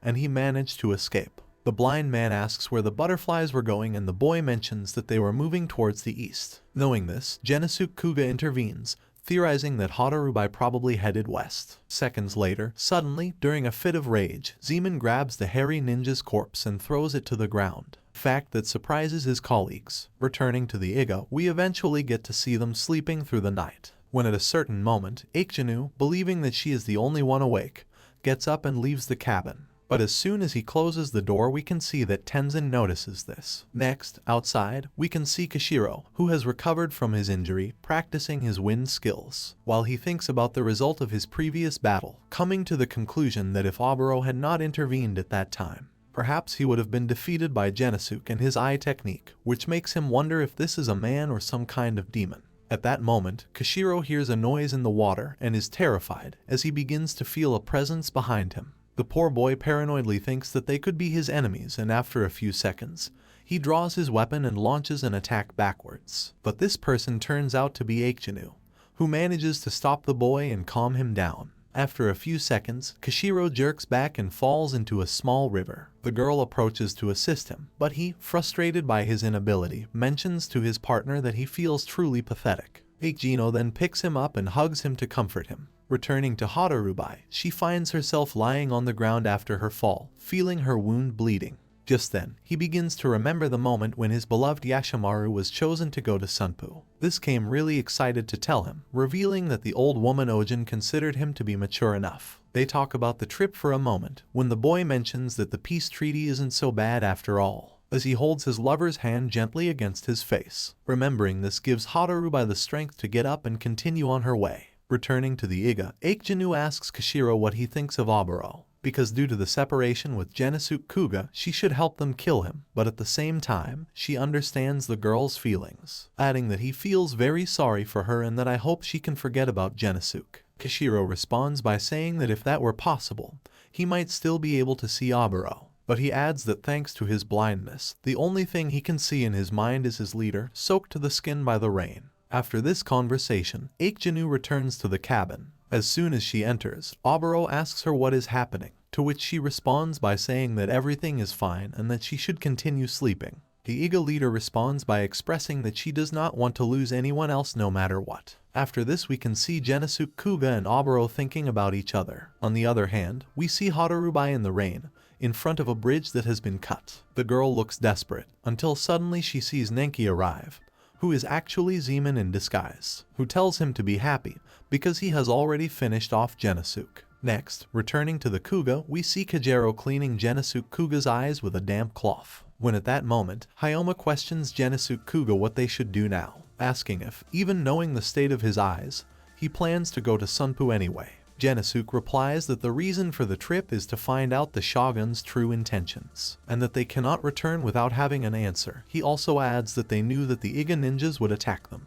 and yet none of these attacks have intimidated them, so they won't do it in Ninpou either. After reassuring his partner, Genosuke Kouga mentions that as soon as Zeman returns they will retire. After saying this, Genosuke Kouga goes outside and thinks that this trip is a path to hell from which no one can return. Returning to Harurubai, she cannot believe what her partner has told her, so he tells him to be happy, because he alone managed to kill Genosuke and his men. The girl incredulously asks him if what he says is true, to which he replies that Genosuke Kouga can't do anything if he can't see. Next, she asks how he did with Hayoma, but he replies that defeating him was easier than cutting radishes. After this, he adds that he also finished off Kajero, who was immersed in the illusion of butterflies. So he states that now they only have one enemy left to defeat, and they will have won the war. The girl then asks if he also took care of Zeman, but he responds by saying that unfortunately he let him go. After the girl told him that it surprised her coming from him, he told her not to be so harsh. Later he exclaims that Kajero confessed in his last breath that the one who killed Yashimaru was Zeman.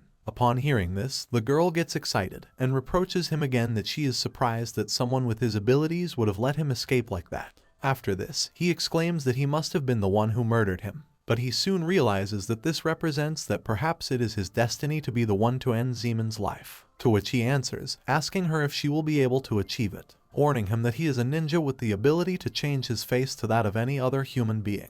The girl responds that it doesn't really matter since she claims that she will be able to recognize him, assuring that she will take care of him. Just then, while the girl is holding her partner's hand, she notices that he has a bandage on his finger, just like Yashimaru had after the snake bit him, so he ends up discovering who is really in front of him. Zeman then confirms that he has been able to see through her disguise. The girl immediately backs away, but he quickly follows her. As they go into the air, Harubai manages to land a kick on him and make him retreat. After this, he tries to use his abilities, but Zeman manages to cut off both of his hands with a sword blow, to later brutally pierce the girl with his weapon. She remains nailed to a rock, suspended over the cliff, while her murderer stares at her from the bridge. Later, while dying, Harubai manages to see her beloved Yashimaru again, so that moments later, it is permanently eliminated after falling into the void. Zeman remains silent for a moment, when suddenly, many of the girl's butterflies rise into the sky, disappearing into the clouds. The next day, in a place called Kuwana Harbor, we see the Iga ninjas boarding a boat. At that moment, we hear Jingoro complain about the decision to go by boat since it will be a long trip, and due to its nature, it melts when it comes into contact with salt, as we have seen in its previous battles, exclaiming that everyone knows what would happen if he were to fall into the water. Hearing this, Tenzin orders him to stop complaining, since they won't even have to swim or anything. To which he responds, saying that he knows but that doesn't mean he can't feel afraid. After this, Tenzin states that there is no indication that the Kouga have taken a ship in that port, so he deduces that they must have taken a land route, commenting that, therefore, they should be able to overtake them. Upon hearing this, Aikinu worriedly reminds her companion that both Harubai and Nenki have not returned, and he asks if it is really necessary to continue advancing by boat, to which Tenzin responds by saying that they can't afford to wait for people they've lost contact with, adding that if they have not returned they already know what it means. At that moment it is revealed to us that there is someone hiding on the ship watching them. Eventually the ship sets sail, and we can see Oboro remembering the words that Genosuke expressed in his letter, in which he counted her as one of the 7 remaining ninjas of Iga, that is, as his enemy. The girl is certain that Genosuke Kouga believes that she intentionally set a trap for him,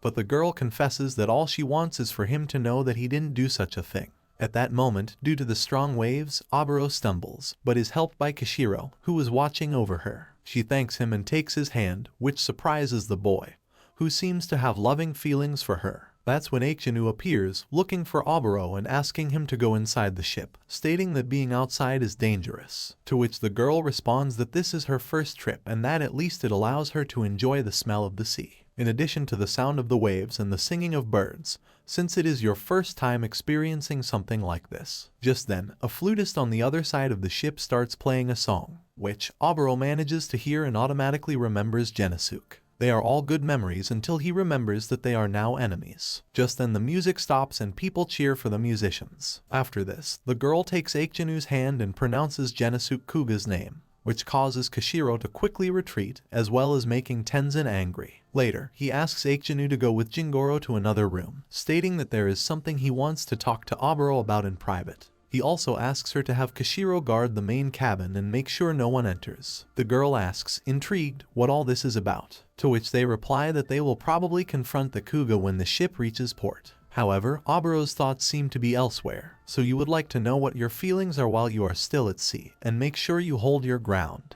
Upon hearing this, Aikinu worriedly asks him what he will do if Oboro does not give in, to which he responds by saying that there is no need to worry, since the girl will give in without fail. Next, we can see 2 men walking around the ship, who are scared when they see Kishiro sitting on the ground, giving Tenzin the time to carry out his goal. On the other hand, we see Jingoro asking his companion when they will arrive at the port, but she cannot respond due to concern. We then see Tenzin approach Oboro, who notices his presence and identity, so the girl asks him where the others are, but he responds by commenting that they are in another cabin. Hearing this, she asks the reason, but just then Tenzin kneels and whispers to her that he has something to tell her. Next, we see Genosuke Kouga with his eyes already healed walking alongside his companions, 2 of whom have their faces covered. When he talks about someone once said that the path to reconciliation between the Kouga and the Iga, it would be found when they got to know each other. However, shedding their own blood and firmly believing in that destiny are now the only path they can take. After this, in a memory, we can see Oboro and Genosuke Kouga chatting calmly where the girl mentions that she believes that they both used to be one soul in the past and now they are separated, seeking to unite again, exclaiming that she is truly attracted to Genosuke. After saying this, she apologizes for her forwardness. Genosuke Kouga answers that if their souls were one, then they would feel mutually attracted. He then stands up and adds that it does not matter how separated their souls may be, nor how many times they have to reincarnate. At that moment, Genisuke interrupts what he is saying and approaches the girl, crouching in front of her. After this, he tells her that he knows why the girl closed her eyes the night before, to which she responds by bowing her head, sad. So Genisuke Kouga asks him to close his eyes again. The girl does so and Genisuke approaches to kiss her, but when he is about to do so they are interrupted by Kishiro. At that moment, Genisuke Kouga notices the wooden statuettes that Oboro has in his room, while the girl is attending to her partner. Returning to the present, we see Kishiro sitting on the floor of the ship, carving a wooden figurine while a boy watches him. The little boy seems to really like what the boy does, so he decides to carve a new figure. That's when the boy's father realizes where his son is, so he quickly approaches and takes him away, after apologizing for disturbing him. While they leave, Kishiro gives the boy a small statuette of a toad. He thanks it and leaves. Returning to Tenzin, he continues with his plan to convince his leader to stand firm in the face of the clan's situation, stating that you have something important to say. That's when Tenzin asks him if he still maintains his position of not being able to fight Genisuke, to which the girl answers that even if she had to fight, she can't see. So he reminds her that she will only remain blind for 7 nights. So they only have to wait 5 more days. At that moment the girl comments that she must die at the hands of Genisuke before that time passes. Hearing this only confirms Tenzin's fears, so he tells Oboro that he leaves him no choice. The girl asks if he is going to kill her, but he responds negatively, proceeding to approach the girl and tell her that he will be in charge of pouring the essence of the Iga into her, so that she is forced to see Genisuke Kouga as her enemy. Tenzin then asks Oboro to be his wife, to which the girl responds by trying to slap him. But he stops her, and using his strength to subdue her, he tries to abuse her, stating that it is the only way for him to forget about Genisuke. At that moment, from outside, Kishiro hears the girl scream, which causes him to cut himself and drop his statuette. That's when Tenzin tells Oboro that she was raised to be the leader of Iga, adding that of the 10 ninjas selected, only Jingoro, Kishiro, and him remain, so she has to decide which of them is worthy of helping her continue her lineage. The girl desperately asks him to kill her since she doesn't want to choose any, to which Tenzin responds that as the visible leader of Iga he has the obligation to continue living.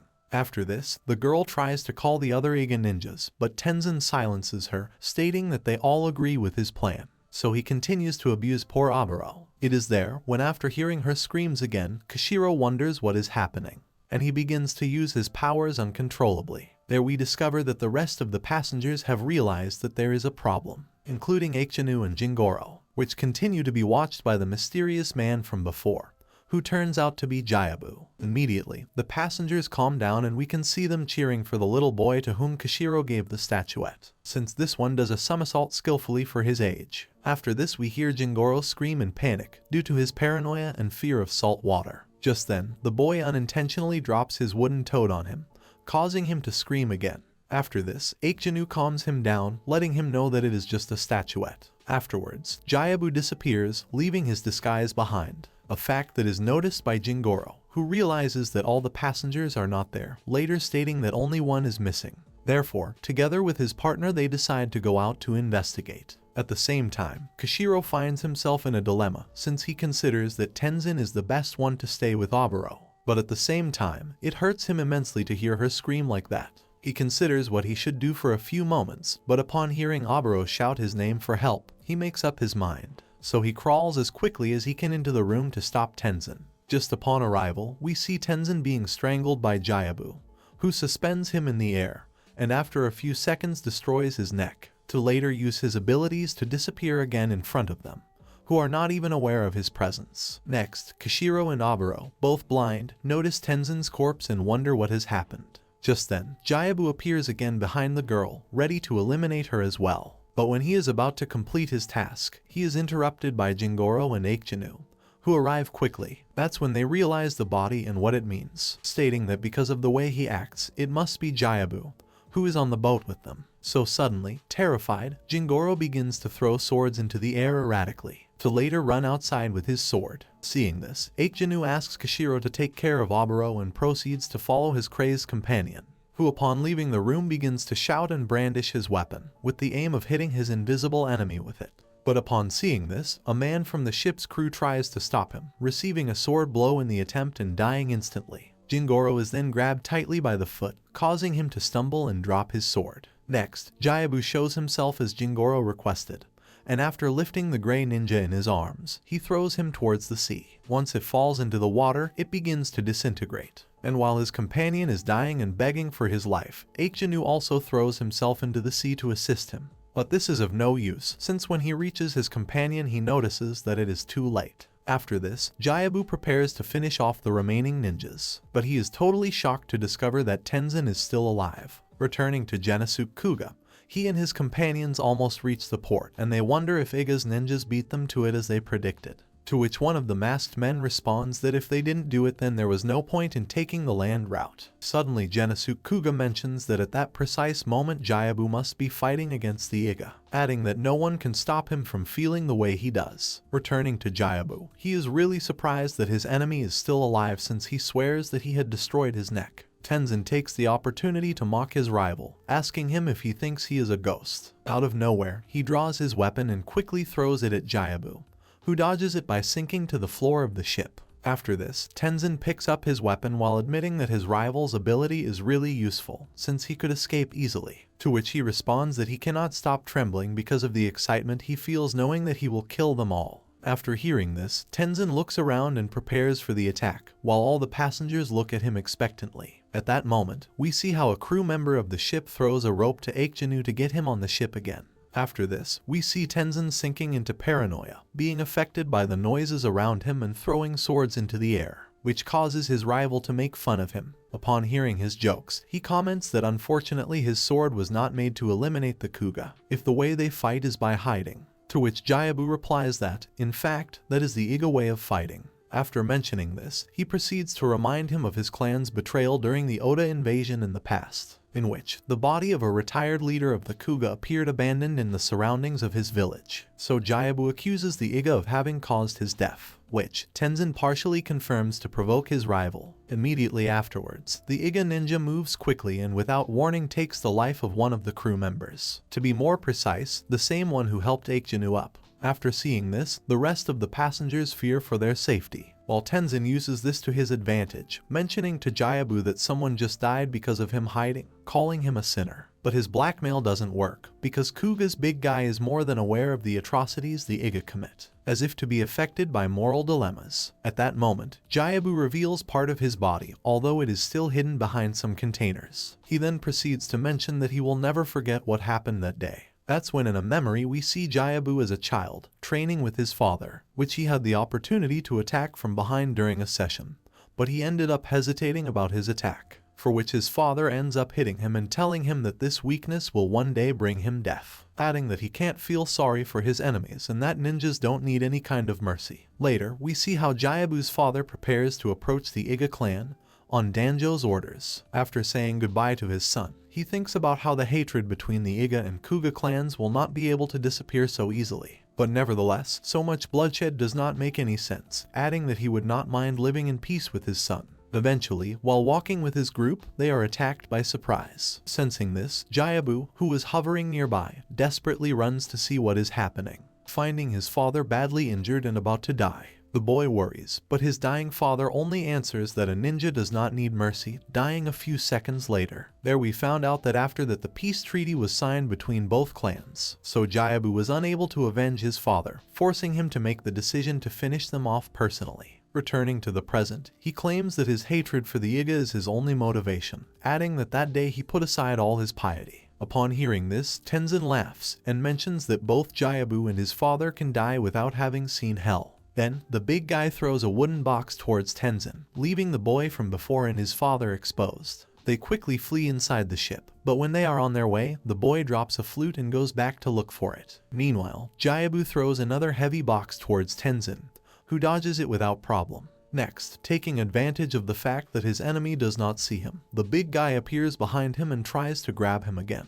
But Tenzin is very agile and manages to avoid his grip, hit him in the ribs and land a kick that sends him back to the ground. After this, Jayabu picks up his rival's sword, which he dropped during his previous attack. Seeing him again, Tenzin provokes him by saying that he had already forgotten his idiotic face, to which the other answers, suggesting that he remember it well, so that he does not confuse him with a demon in hell. Next, the big guy attacks with his sword, but Tenzin manages to defend himself. Just at that moment, in the middle of the fight, the boy reaches out to grab the flute from the ground. But Jiabu, with no intention of stopping, continues his attack, which is received by the child's father, who intervenes to protect him. Seeing his father lying lifeless on the ground, the boy cries uncontrollably, fact that relives all the traumas inside Jiabu, distracting him from the fight. That's when Aikjanu appears, and uses his abilities to help Tenzin. Upon noticing his presence, the big man tries to flee by entering one of the walls of the ship.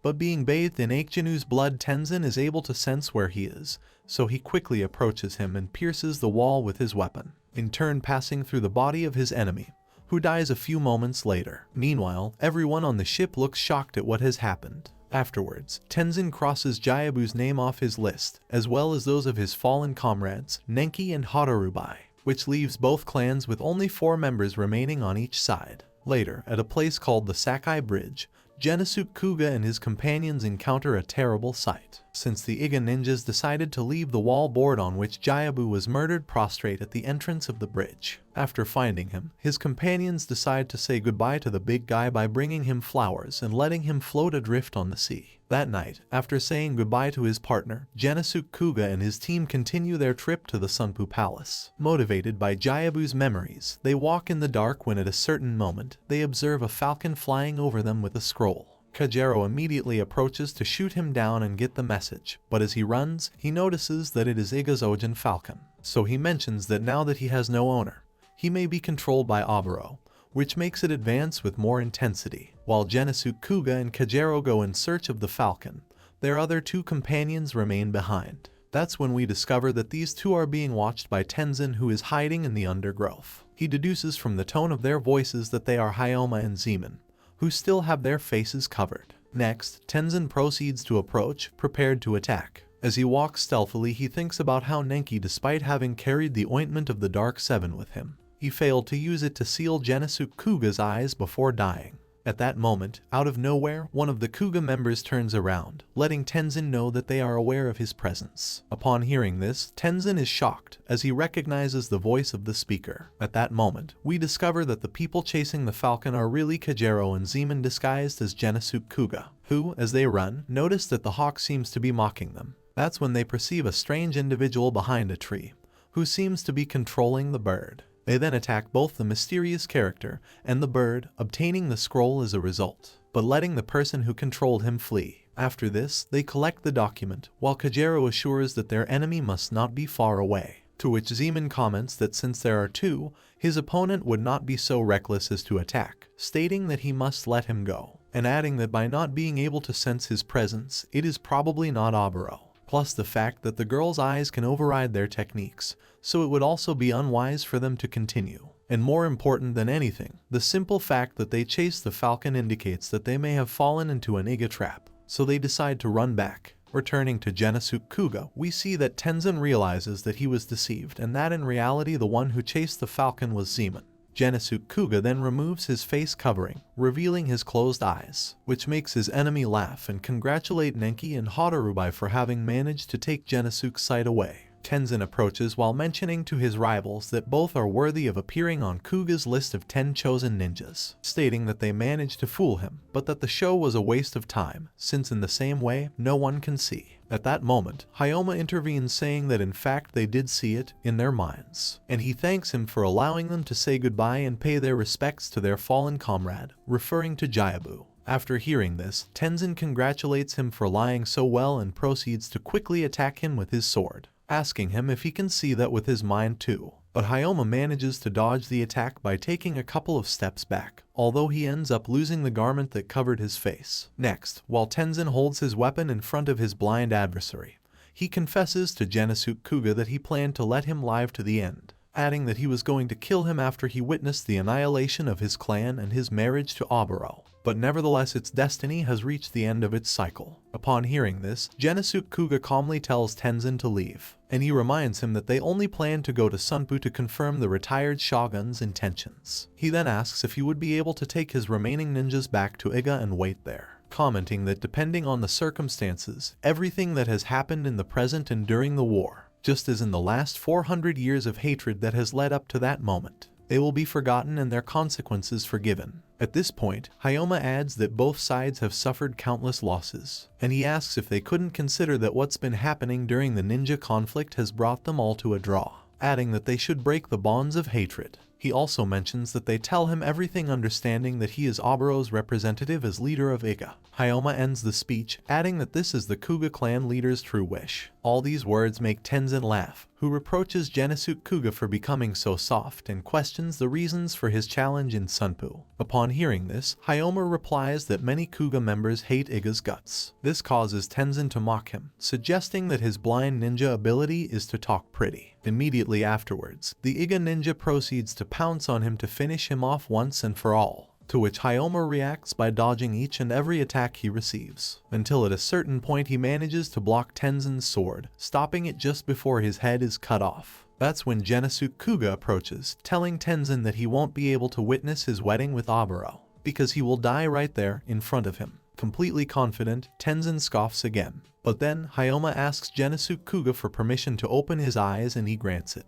Then, the blind boy opens his eyes and uses his eye technique to make Tenzin decapitate himself. Although they manage to kill him, his head is not completely cut off. This is when it is revealed to us that Hayoma is Genosuke's teacher, and that he has exactly the same eye technique as him. Since Genosuke Kouga mentions that he will not be able to easily surpass his teacher, but he adds that he is nothing more than his nightly substitute. Upon hearing this, Genosuke Kouga expresses that he feels desperate, and that he knows how much his companions care about him. But Hayoma responds by exclaiming that she understands his feelings, but that the hatred they feel for the Iga is too deep, adding that at that moment each of them carries a burden that prevents them from seeing things differently. He also comments that if they had known about the annulment of the treaty before their enemies, they could have done things differently, to which Genosuke Kouga mentions that they can no longer go back in time. After this conversation, his other two companions arrive, and they finally meet. After calming down, the Kouga members read the scroll with the names of the deceased.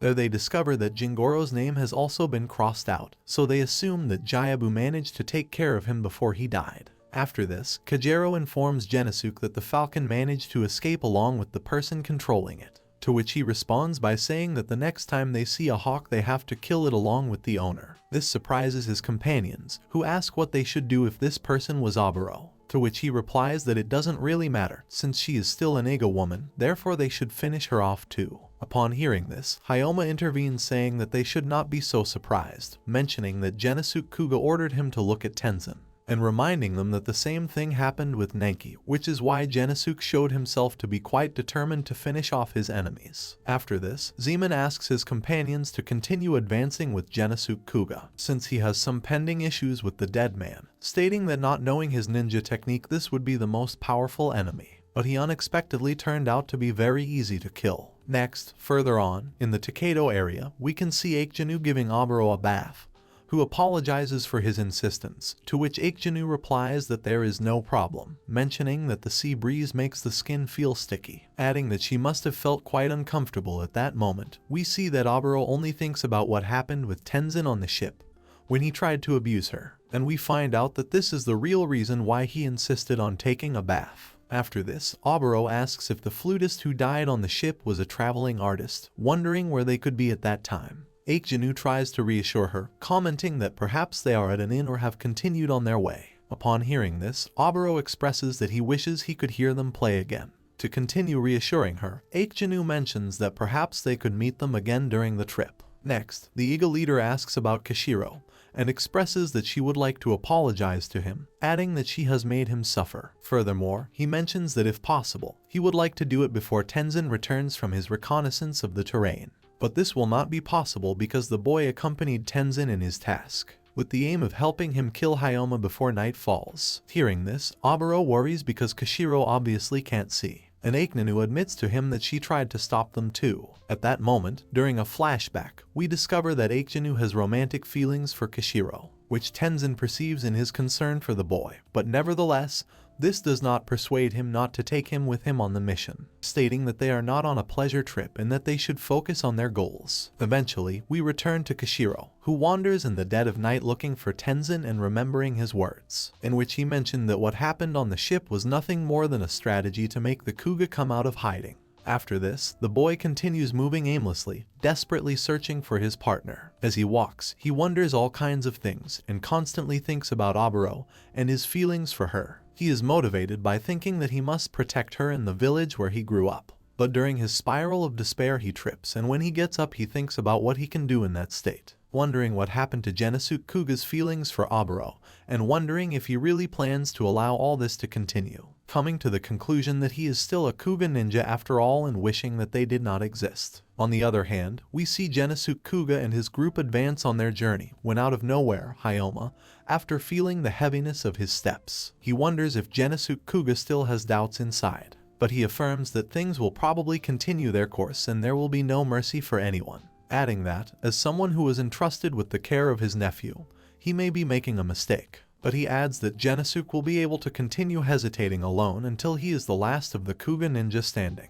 While thinking, Hyoma is interrupted by the presence of someone approaching them from behind. Upon realizing it, they realize that it is Kishiro, who, with the help of the falcon, managed to find them. At that moment, it is revealed to us that during the course of that same day, one of the heirs to the position of shogun was poisoned. Fortunately, the child survived. Consequently, his caregiver was determined not to allow the attack to go unnoticed. He goes to the retired shogun to tell him about the situation, but she is persuaded not to do it and wait a little longer due to how delicate the issue of the succession dispute is. Returning to the present, Genosuke Kouga's group encounters Kishiro, who without hesitation attacks them with his wind abilities. Her attack almost hits Kajero, but she is saved by Genosuke, who pulls her out of the way at just the right moment. Next, Kishiro attacks again, throwing his weapon quickly towards Genosuke Kouga, who manages to evade the sickle and hide in the undergrowth with his companions. That's when Hyoma asks these two to leave, so they have time to advance while he takes care of Kishiro, who just at that moment attacks again, almost bringing them closer. After this, Kajero flees with Genosuke Kouga, but upon noticing him, Kishiro prepares to go after them. However, he is intercepted by Hyoma, who quickly jumps on him to give him a sword blow. Kishiro manages to defend himself, and both blind men proceed to struggle while Genosuke Kouga and Kajero take the opportunity to escape. That's when the Iga ninja notices that he is running out of time and decides to use his wind abilities again. But while he is about to attack his opponent, Hyoma opens his eyes to locate and subsequently evade the attack, making both ninjas step back. At that moment, we discover that Kishiro uses the falcon as a method to know the location of his enemies, since he is waiting for the bird's signal to know where Hyoma is positioned. What he doesn't know is that his feathered friend left along with Genosuke Kouga and Kajero, who try to get rid of him by throwing knives at him. At the same time, we see that one of Kishiro's attacks managed to hurt Hyoma's ear. Eventually, they resume their battle when he decides to trick the Iga ninja by throwing an object near him, all in order to make noise and be able to attack from another angle. The trick works, as Kishiro attacks the decoy first, but Hyoma fails to land his attack, because the sickle that his rival had thrown at the decoy rotated until it intercepted him too. However, Hyoma manages to defend the attack and retreat. Kishiro then channels his wind vacuum and after a few seconds releases it, destroying his rival's face. At that moment, during a flashback, we see how Hyoma met Genosuke Kouga and was ordered to become his teacher, teaching him to use his eye technique. At that time, Genosuke was just a child, so your teacher's unconventional methods were taxing on his patience, because he was impatient to be taught how to use the eye technique. But the training only consisted of walking around the valley blindfolded, which frustrated little Genosuke a lot, who only wanted to learn the technique to become stronger and be able to protect his clan. Noticing his frustration, Hyoma tries to persuade him by mentioning that if his enemies discover that he is capable of using said power, the first thing they will do is shoot him in the eyes, so he must consider the possibility of acting without needing to see. This only annoys Genosuke even more, but he continues with the training nonetheless. At one point in his blind journey through the valley, during one of his tantrums, Hyoma asks him to be careful, because the area they are in can be dangerous. Upon hearing this, Genosuke Kouga quickly removes the blindfold, only to realize that they are climbing a mountain and are just inches from a cliff. Later, as night falls, Hayoma bandages Genosuke Kouga's wound while telling him about the secret of his technique, stating that the world is a complex place, but that as long as it is able to fix its gaze on the laws that govern the chaotic world, it will be possible for him to see everything with his eyes, exclaiming that the secret of his technique is the law of all living beings. Upon hearing this, Genosuke asks what that law is, but his teacher replies that if he knew everything it would have been easier. This causes Genosuke Kouga to call him cruel and run away. Later, while the boy is walking through the forest, he is intercepted and cornered by a wild wolf. It is just that moment in which Genosuke Kouga uses his ocular technique for the first time, making the wolf leave. Then his tutor arrives to assist him and the boy ends up hugging him to get over the shock. As time passes, Hayoma realizes that Danjo was right when he said that Genosuke had great potential to use that technique. But he adds that he is still a very innocent boy, unable to appreciate the beauty and ugliness of the world. However, he mentions that a law that could obscure those eyes may not be necessary. Next, he returns to Genosuke Kouga's room but notices that he is not in his bed. But instead, the boy is outside, ready to train. They continue their journey, blindly exploring the forest and climbing the steep mountain, which, at a certain moment, almost claimed the life of Genosuke, who stumbled during his walk and fell into the void. But he is quickly rescued by Hayoma, who takes him by the hand and takes him back up. Later, upon reaching the top, his teacher asks Genosuke Kouga to remove the blindfold. But surprisingly, he refuses, stating that he already understands what he meant by the law of the world, adding that the sun shines like never before, and that glow not only shines on Kouga but also on the Iga clan. At that moment we return to the present, where the dying Hayoma begs Genosuke Kouga to stay alive. He leans on his sword, while Kashiro paranoidly thinks he hasn't heard him fall to the ground. But at the same time he is aware that he succeeded in the attack, so he does not know if he truly defeated him. He then grabs his gun and moves it erratically while shouting. Next, we see how the falcon arrives at the inn where Oboro and Aikjinu are. But they notice that the bird is behaving strangely, so they assume the worst. Returning to Kashiro, he is really panicked, not knowing what to do, when suddenly he hears Aikjinu's voice. At the same time, we learn that the tutor of one of the shogun's heirs moves suspiciously at night in a carriage. Aikjinu then reveals to Kashiro that his opponent, Hayoma, has died standing and is behind him. He realizes that for this reason he never heard him fall to the ground, stating that this makes him a great man.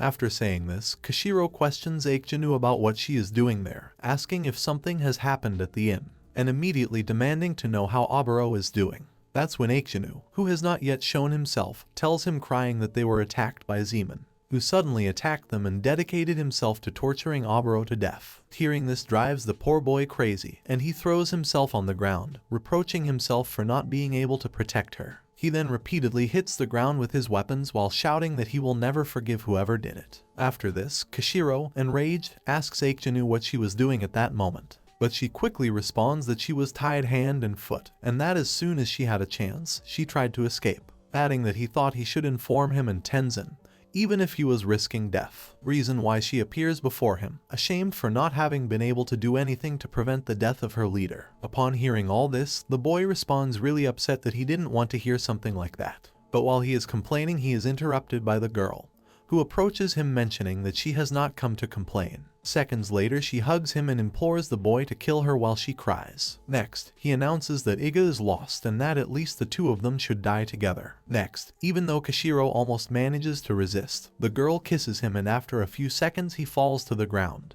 It is immediately revealed to us that this was actually Kajero, who was taking advantage of his enemy's blindness. He set a trap with Zeman, who, disguised as Tenzin, used his abilities to imitate Aikjinu's voice and deceive Kashiro. After this, Kouga's group meets again, and after noticing that the hawk had headed towards the inn where the Iga were, they assumed that they had already been informed, so they decide to hide and wait for them. Moments later, we see that Oboro and the real Aikjinu had decided to follow the falcon, which takes them to Kashiro's body. Once he finds him, Aikjinu bursts into tears, mourning the death of his companion. Meanwhile, the Kouga ninjas watch them, hidden in the undergrowth. That's when Kajero mentions that with Zeman's current appearance he could easily approach and kill them. Next, Aikjinu continues to mourn the death of his friend, although he notices that his body does not have any wounds. After this, he notices Hayoma's body prostrate in front of them, and assumes that he must have been the one who murdered Kashiro. Immediately afterwards, he proceeds to approach him to see him carefully. That is when he notices that his face is disfigured by the attack he received.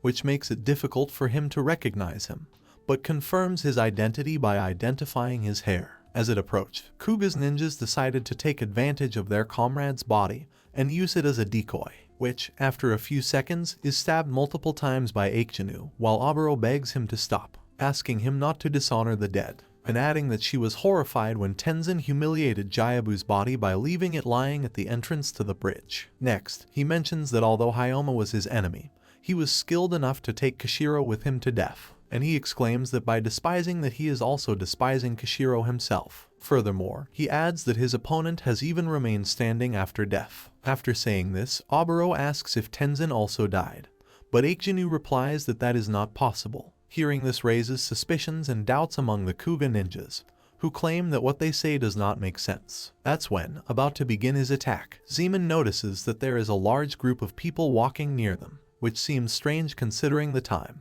At that moment, it is revealed to us that Ofuku, the guardian of one of the shogun's heirs, has secretly left the palace, and he heads to Hanzo's residence, apparently with the intention of intervening in some way in the war. Hanzo is informed of this, but gives the order to let her access his lands. Returning to Aikjanu, just when the girl had finished burying Kishiro, she sees the group of escorts carrying Ofuku arrive. Those who, upon noticing his presence, ask him to identify himself. However, once they notice Hyoma's corpse, they raise their guard, stating that they are suspicious. Immediately, Aikjanu announces that they are heading to Sunpu on orders from the retired shogun and proceeds to ask who they are. Upon hearing this, the guards instantly doubt the girl's words, but she tries to convince them by telling them that they belong to the Iga clan.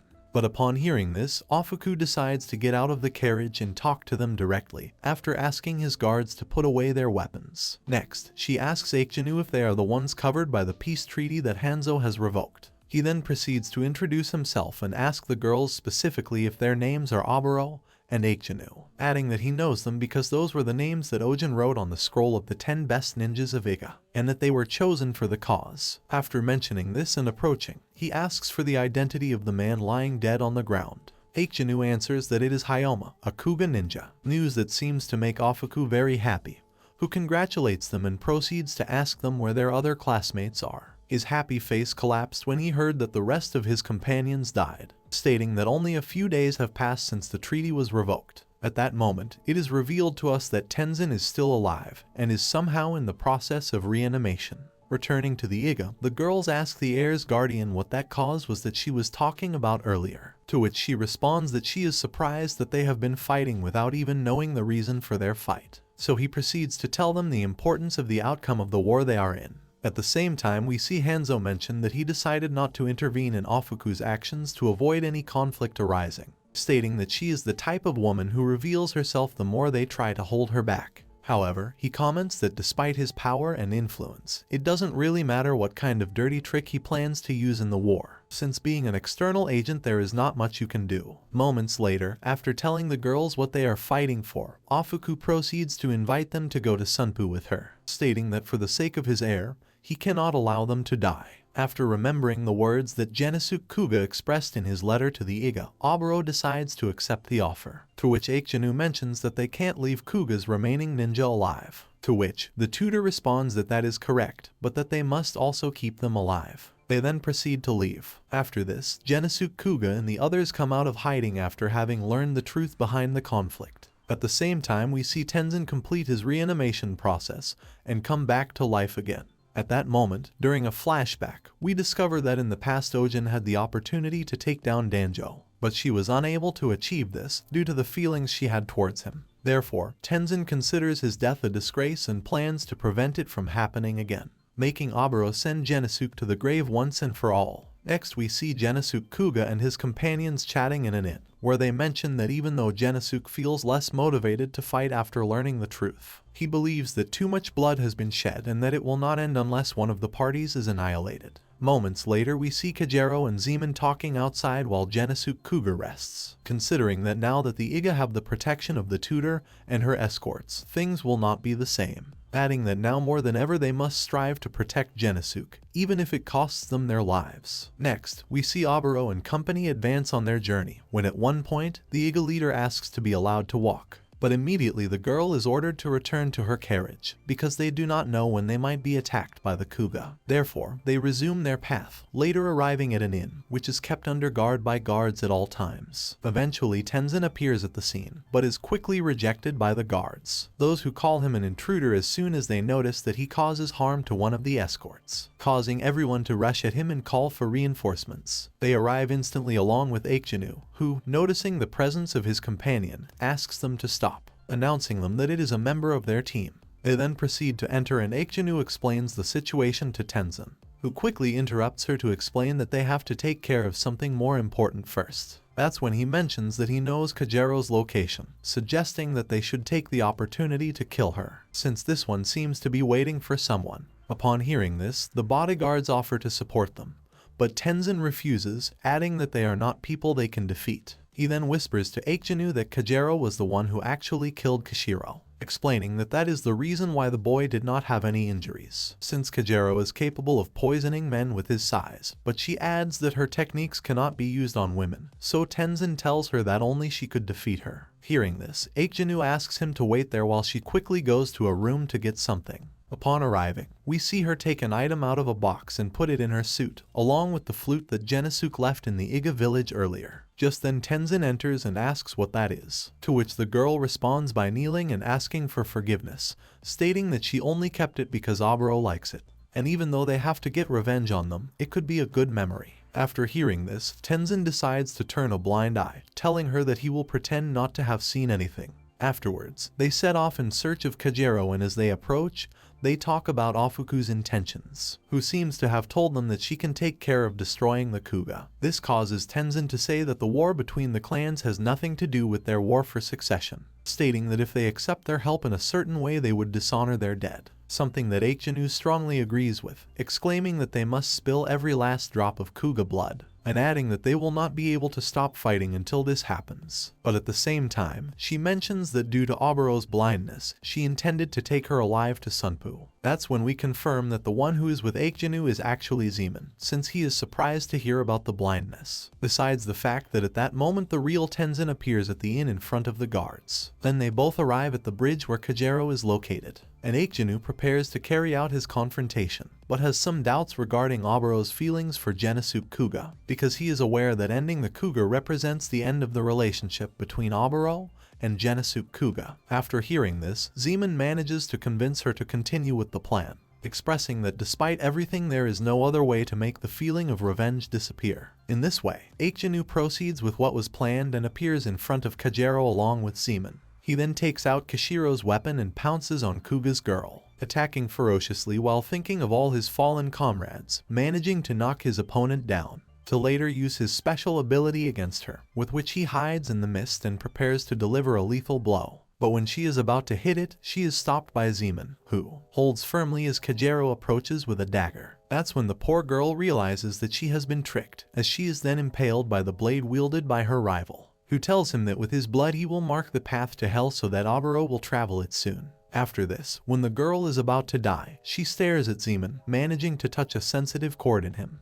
who, after finishing the fight, thinks about how peace could be achieved between both clans if only one of the Iga decided to do so, but at the same time, being aware that it is too late, which in a way saddens him. After this, Kagero congratulates him for the good work, mentioning that now only Aburo is missing, and asking Zeman to let him be the one to kill her, so he takes advantage of the moment to reveal to the girl that Aburo still has his eyes sealed. On the other hand, we see that Ofuku's guards are in charge of giving Aburo Genesuk's flute, and later we see how a platoon of these escorts arrives at the bridge where Aikjanu was eliminated, and where they run into Zeman still disguised as Tenzin, who had just separated from his partner. He automatically continues his performance, proceeding to apologize to the guards for his previous behavior. Hearing this, the group, suspicious of his words, ask where Aikjanu is, but he responds by stating that he is chasing Genesuk, and he adds that there is a strong possibility that he has died. Upon hearing this, one of the guards mentions that he understands that the Kouga had one more girl, referring to Kagero, to which Zeman responds by confirming and revealing that he captured her alive, turned her into a woman,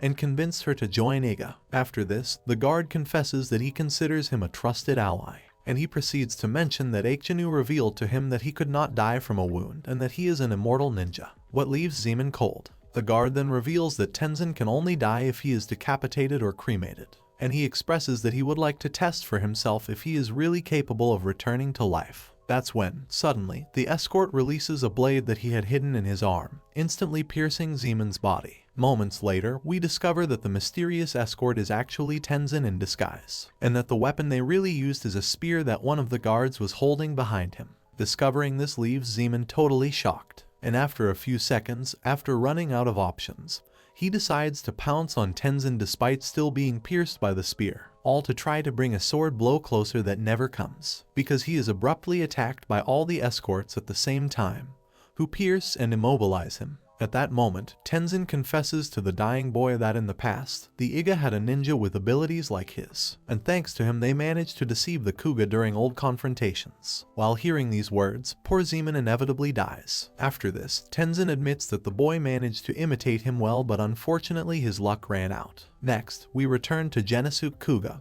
who meets Kajero again. Upon arrival, the girl crosses a name off the list and falsely informs Genosuke Kouga that she managed to eliminate Oboro. He congratulates her on her good work and asks her if she is okay, to which she responds affirmatively, adding that Zeman managed to infiltrate Ofuku's caravan.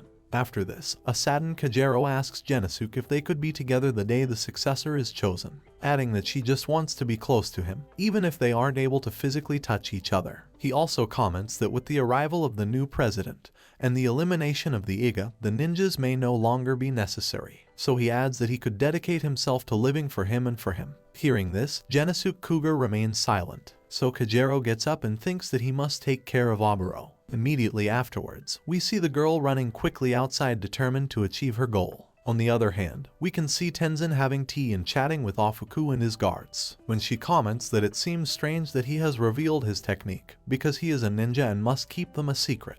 To which Tenzin responds by stating that he let his guard down and that he does not have much experience as an Iga ninja, revealing that he was wandering until one day he arrived at his village, 180 years ago. In addition to that, he adds that the Kouga rejected them and therefore treated them as they deserved. After laughing at some of his comments, Ofuku asks him about the way he heals his wounds, because one of his subordinates noticed something strange about it. Let us remember that when he heals, a small face appears and moves over his body, devouring his blood and closing his wounds. Upon hearing this, Tenzin responds by mentioning that his men had surely never seen anyone die, suggesting that in the confusion they could have imagined it. After this, he gets up and leaves just after announcing that they will soon receive a visit from a woman from Kouga, ordering Ofuku and his guards to let her pass without resistance, which she accepts, although she mentions that the matter gives her a bad feeling. Eventually, they receive Kajero, and Tenzin proceeds to approach her to talk to her, pretending to be Zeman in disguise. That's when he tells the girl that they are being watched and that Ofuku doesn't trust her because she is a member of Kouga, so he mentions that in order for them to trust them, they must pretend that they are lovers. He pounces on her, stating that the girl must give him her virginity for it to be credible. This obviously scares Kajero, who fears for his partner's safety. After noticing Tenzin's insistence, the girl realizes that this really isn't Zeman,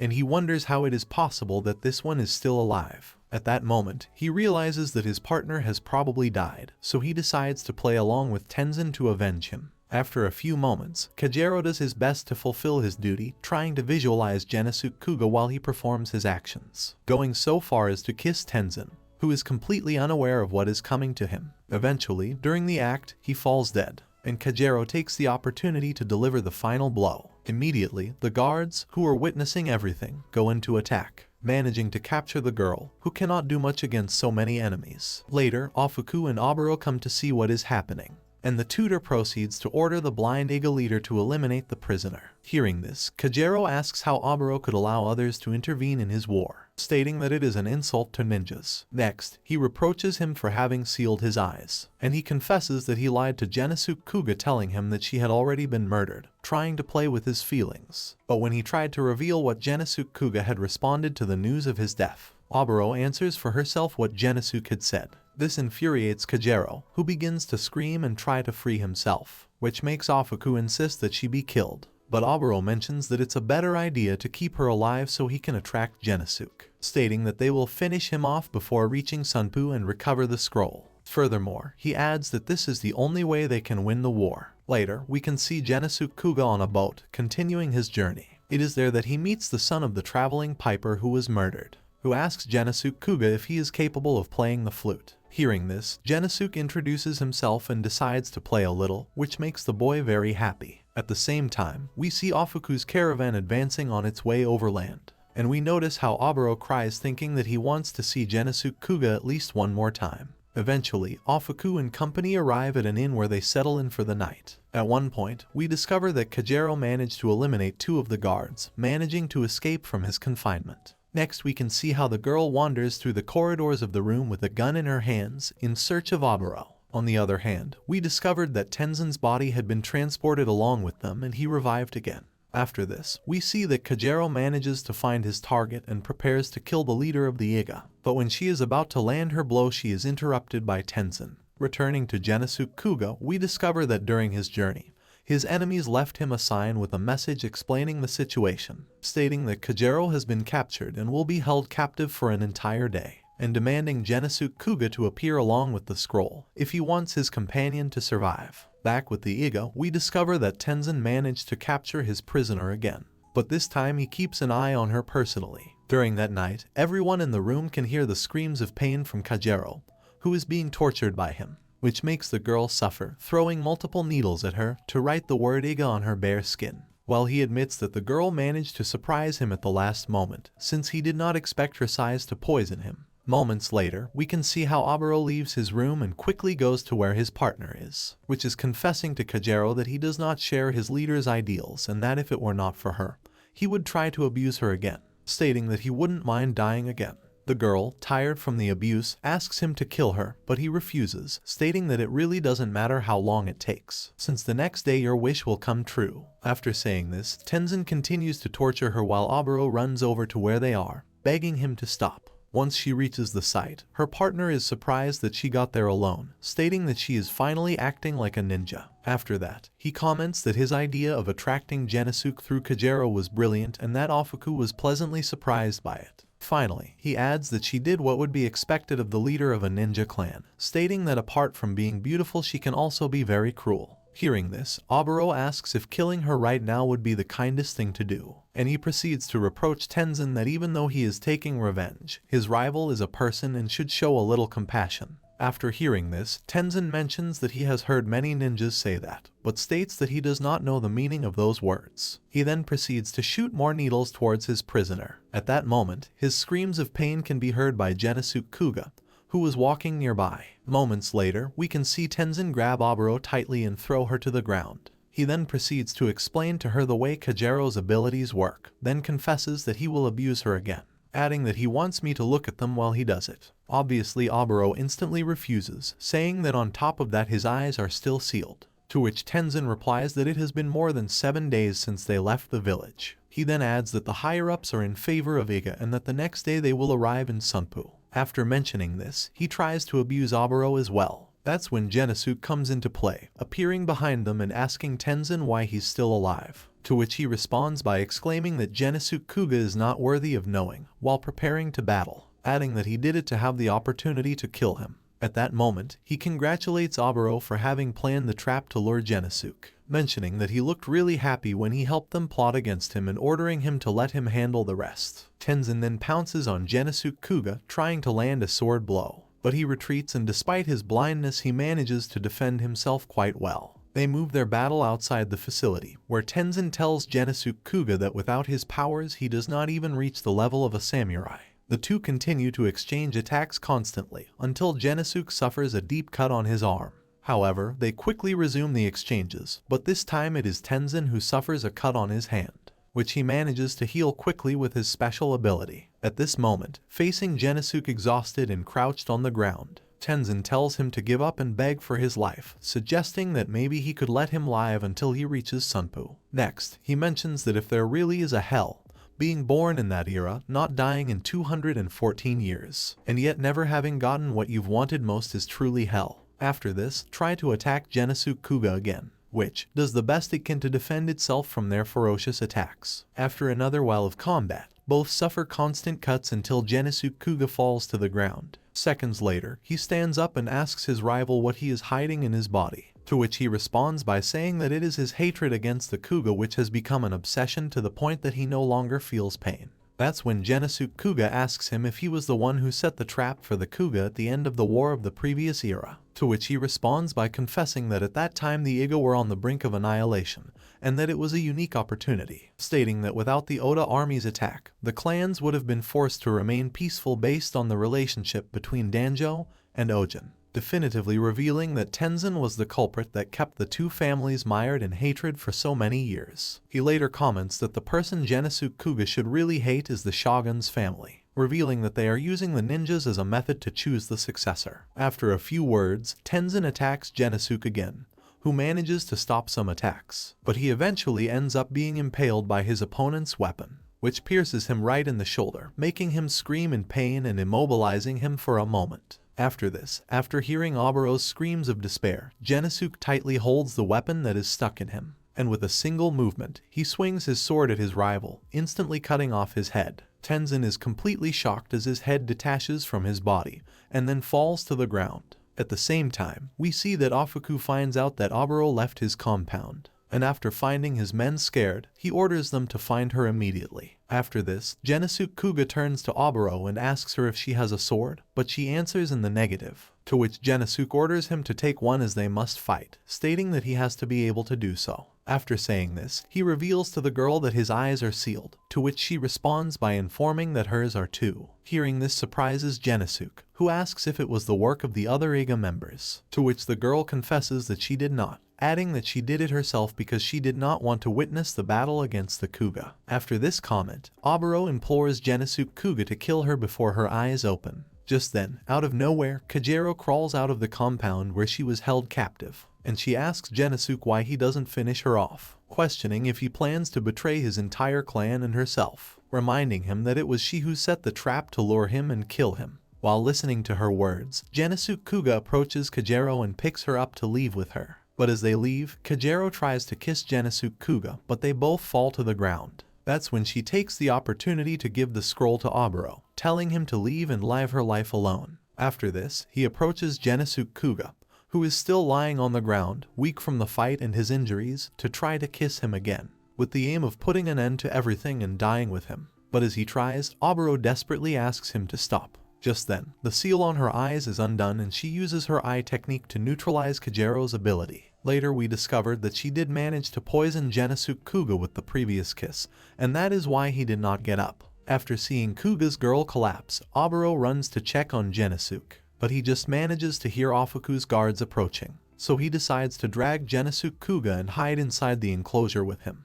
Later, we see how the dying Genosuke confesses through tears to the girl that he never wanted to kill anyone. Hearing this, Oburo cries and lies down next to him. On the other hand, we can see how Tenzin's headless corpse prepares to revive again. Eventually, Ofuku and his guards arrive at the site and see his headless body. But even though her escorts are quite shocked, Ofuku remains calm and reminds them that Tenzin is an immortal ninja. He then orders his men to put the head back on, but even though they are really terrified, they obey her. Next, we see how Oburo witnesses live and direct how Tenzin begins his reanimation process, watching him squirm as his head attaches back to his body. The girl remembers the words of her grandmother Ojin, who in the past warned her to be careful with Tenzin, stating that even though they knew his immortality technique, they didn't know where it came from, adding that it is not a ninja technique, but something that lives in his body, and that does not let him die. Already in the present, taking into account Ojin's words and witnessing the return of such a despicable being,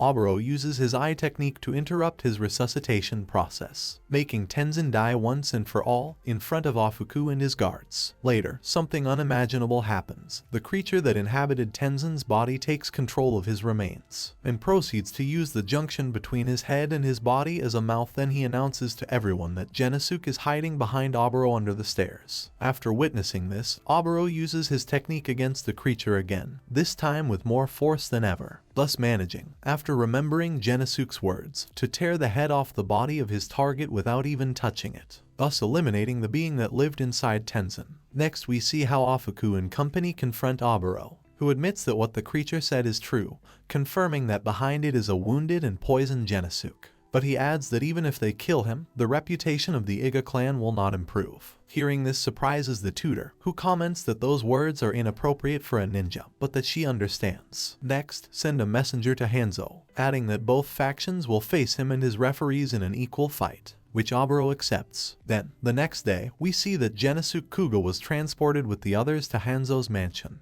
It is there where we can see how Kairo, Hanzo's nephew and Oboro's old acquaintance, approaches her to talk. There he lets the girl know that he regrets the whole situation, stating that he wishes it had never happened. Later, he gives her a sword, noticing that the girl was not carrying any weapon, which Oboro accepts and thanks him. A while later, we can see how everyone prepares to witness the combat. There we discover that Genosuke is still very injured to the point that he can barely stand. However, Afuku mentions that it is enough for him to be able to get up for the battle to take place, so he orders them to search for him. Moments later, after picking up both adversaries, they are taken in carriages to the place where the fight will take place. Upon arriving, Oboro can't help but think about the words his beloved Genosuke said to him before this whole terrible situation occurred, in which he reflected his hope to achieve peace between his clans. The girl continues her way to the battlefield escorted by the guards during the sunset, time during which she is approached by memories of her good times with Genosuke Kouga. At the same time, he also remembers the happy moments with his fallen companions from Iga, in addition to fantasizing about the moment of the marriage ceremony that she could have celebrated with her beloved, if it weren't for the tragic future that fate had in store for them. After advancing towards the place of combat, he appears before everyone present and in front of his opponent. After a few moments, Afuku expresses to everyone that during his trip, she and her subordinates became involved in the war purely by chance, but he affirms that until that moment, they have not intervened in any way in the battles to favor anyone, noting that in the same way, he is aware that they have been observed by one of the members of the Hattori family all this time, so he himself can corroborate that his words are true. Immediately afterwards, Afuku tells him that he would appreciate it if he could act as a witness before the great shogun again. He accepts. The tutor then reveals to the viewers that Genosuke's eyes were sealed by the Iga members, and he adds that he has suffered serious injuries, but comments that, however, that is what ninja battles are about, so they would not take any kind of consideration for him in battle. Upon hearing this, Hanzo exclaims that he hates the crude way in which the tutor expresses herself, stating that acting in this way will only attract suspicion towards him. Hearing these words leaves the woman shocked. At that time, we find out that during the conversation Oboro had with Kairo that morning, he offered to help her in some way. However, the girl claimed she didn't need anything. But when he was about to leave, Oboro confessed that there was something he could do for her, so he proceeded to ask him to keep his beloved Genosuke's flute, which he gladly accepted, promising that he would take care of her. Oboro then tried to tell him what he should do in case she died, but this is interrupted by the boy, who tells him that that will not happen, stating that Genosuke is very injured, and in that state, she should consider finishing him off once and for all for her clan. Returning to the present, we can see that Genosuke Kouga can barely stand and must be assisted by a guard. Everyone looks expectantly at the fighters, while Genosuke Kouga only tries to visualize his beloved Oboro, fantasizing about them putting aside the battle and coming together again. But these are abruptly interrupted by Afuku, who yells at the girl to kill Genosuke Kouga once and for all. But after hearing this, both fighters remain motionless for several seconds, until at a certain moment, Oboro raises his sword and points it towards Genosuke Kouga, and while everyone watches, expectant, after a few tense seconds, the Iga leader confesses to her opponent that she loves him. Immediately afterwards, she turns the tip of the weapon towards herself and stabs it into her chest, before falling to the ground. Just at that moment, the seal on Genosuke Kouga's eyes is undone, and he is able to witness how his beloved Oboro lies lifeless on the ground.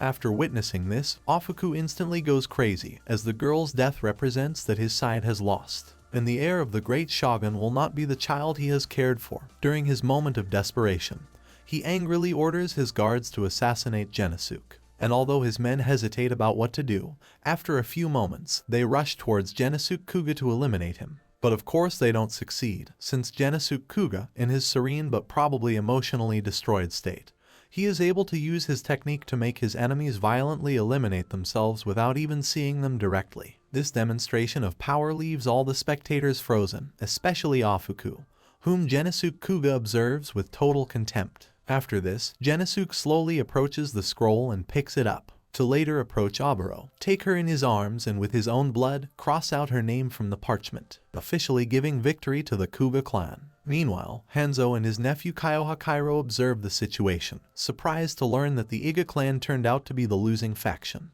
At the same time, we can see that Ofuku completely lost his sanity after the outcome of the battle, constantly repeating that his end has come. A fact that makes Hanzo look at her with contempt and question how she is still alive after her actions. Next, we see that Genosuke Kouga throws the scroll into the air, which is picked up by a falcon who will take the message to Sunpoo. Suddenly, as the bird leaves, Genosuke announces that the Iga won, and it is revealed to us that the parchment has all the names crossed out, including his. Next, we see how he approaches the lake where they fought, entering the water with his sword in hand, remembering the words of his beloved Oboro as he carries her lifeless body next to him. Words that express that during all the good times he spent with Genosuke, she thought that, in the past, both had shared the same soul, which divided, giving rise to two different ones, adding that they are dying to regain their original form. At that moment, after remembering his words, Genosuke Kouga thinks that if that is true, then he is sure that they will meet again, no matter how many generations it takes them to do it, or the time in which it happens. Next, after a moment of extreme sadness, Genosuke uses his weapon to pierce himself, falling into the water with his beloved and dying at his side.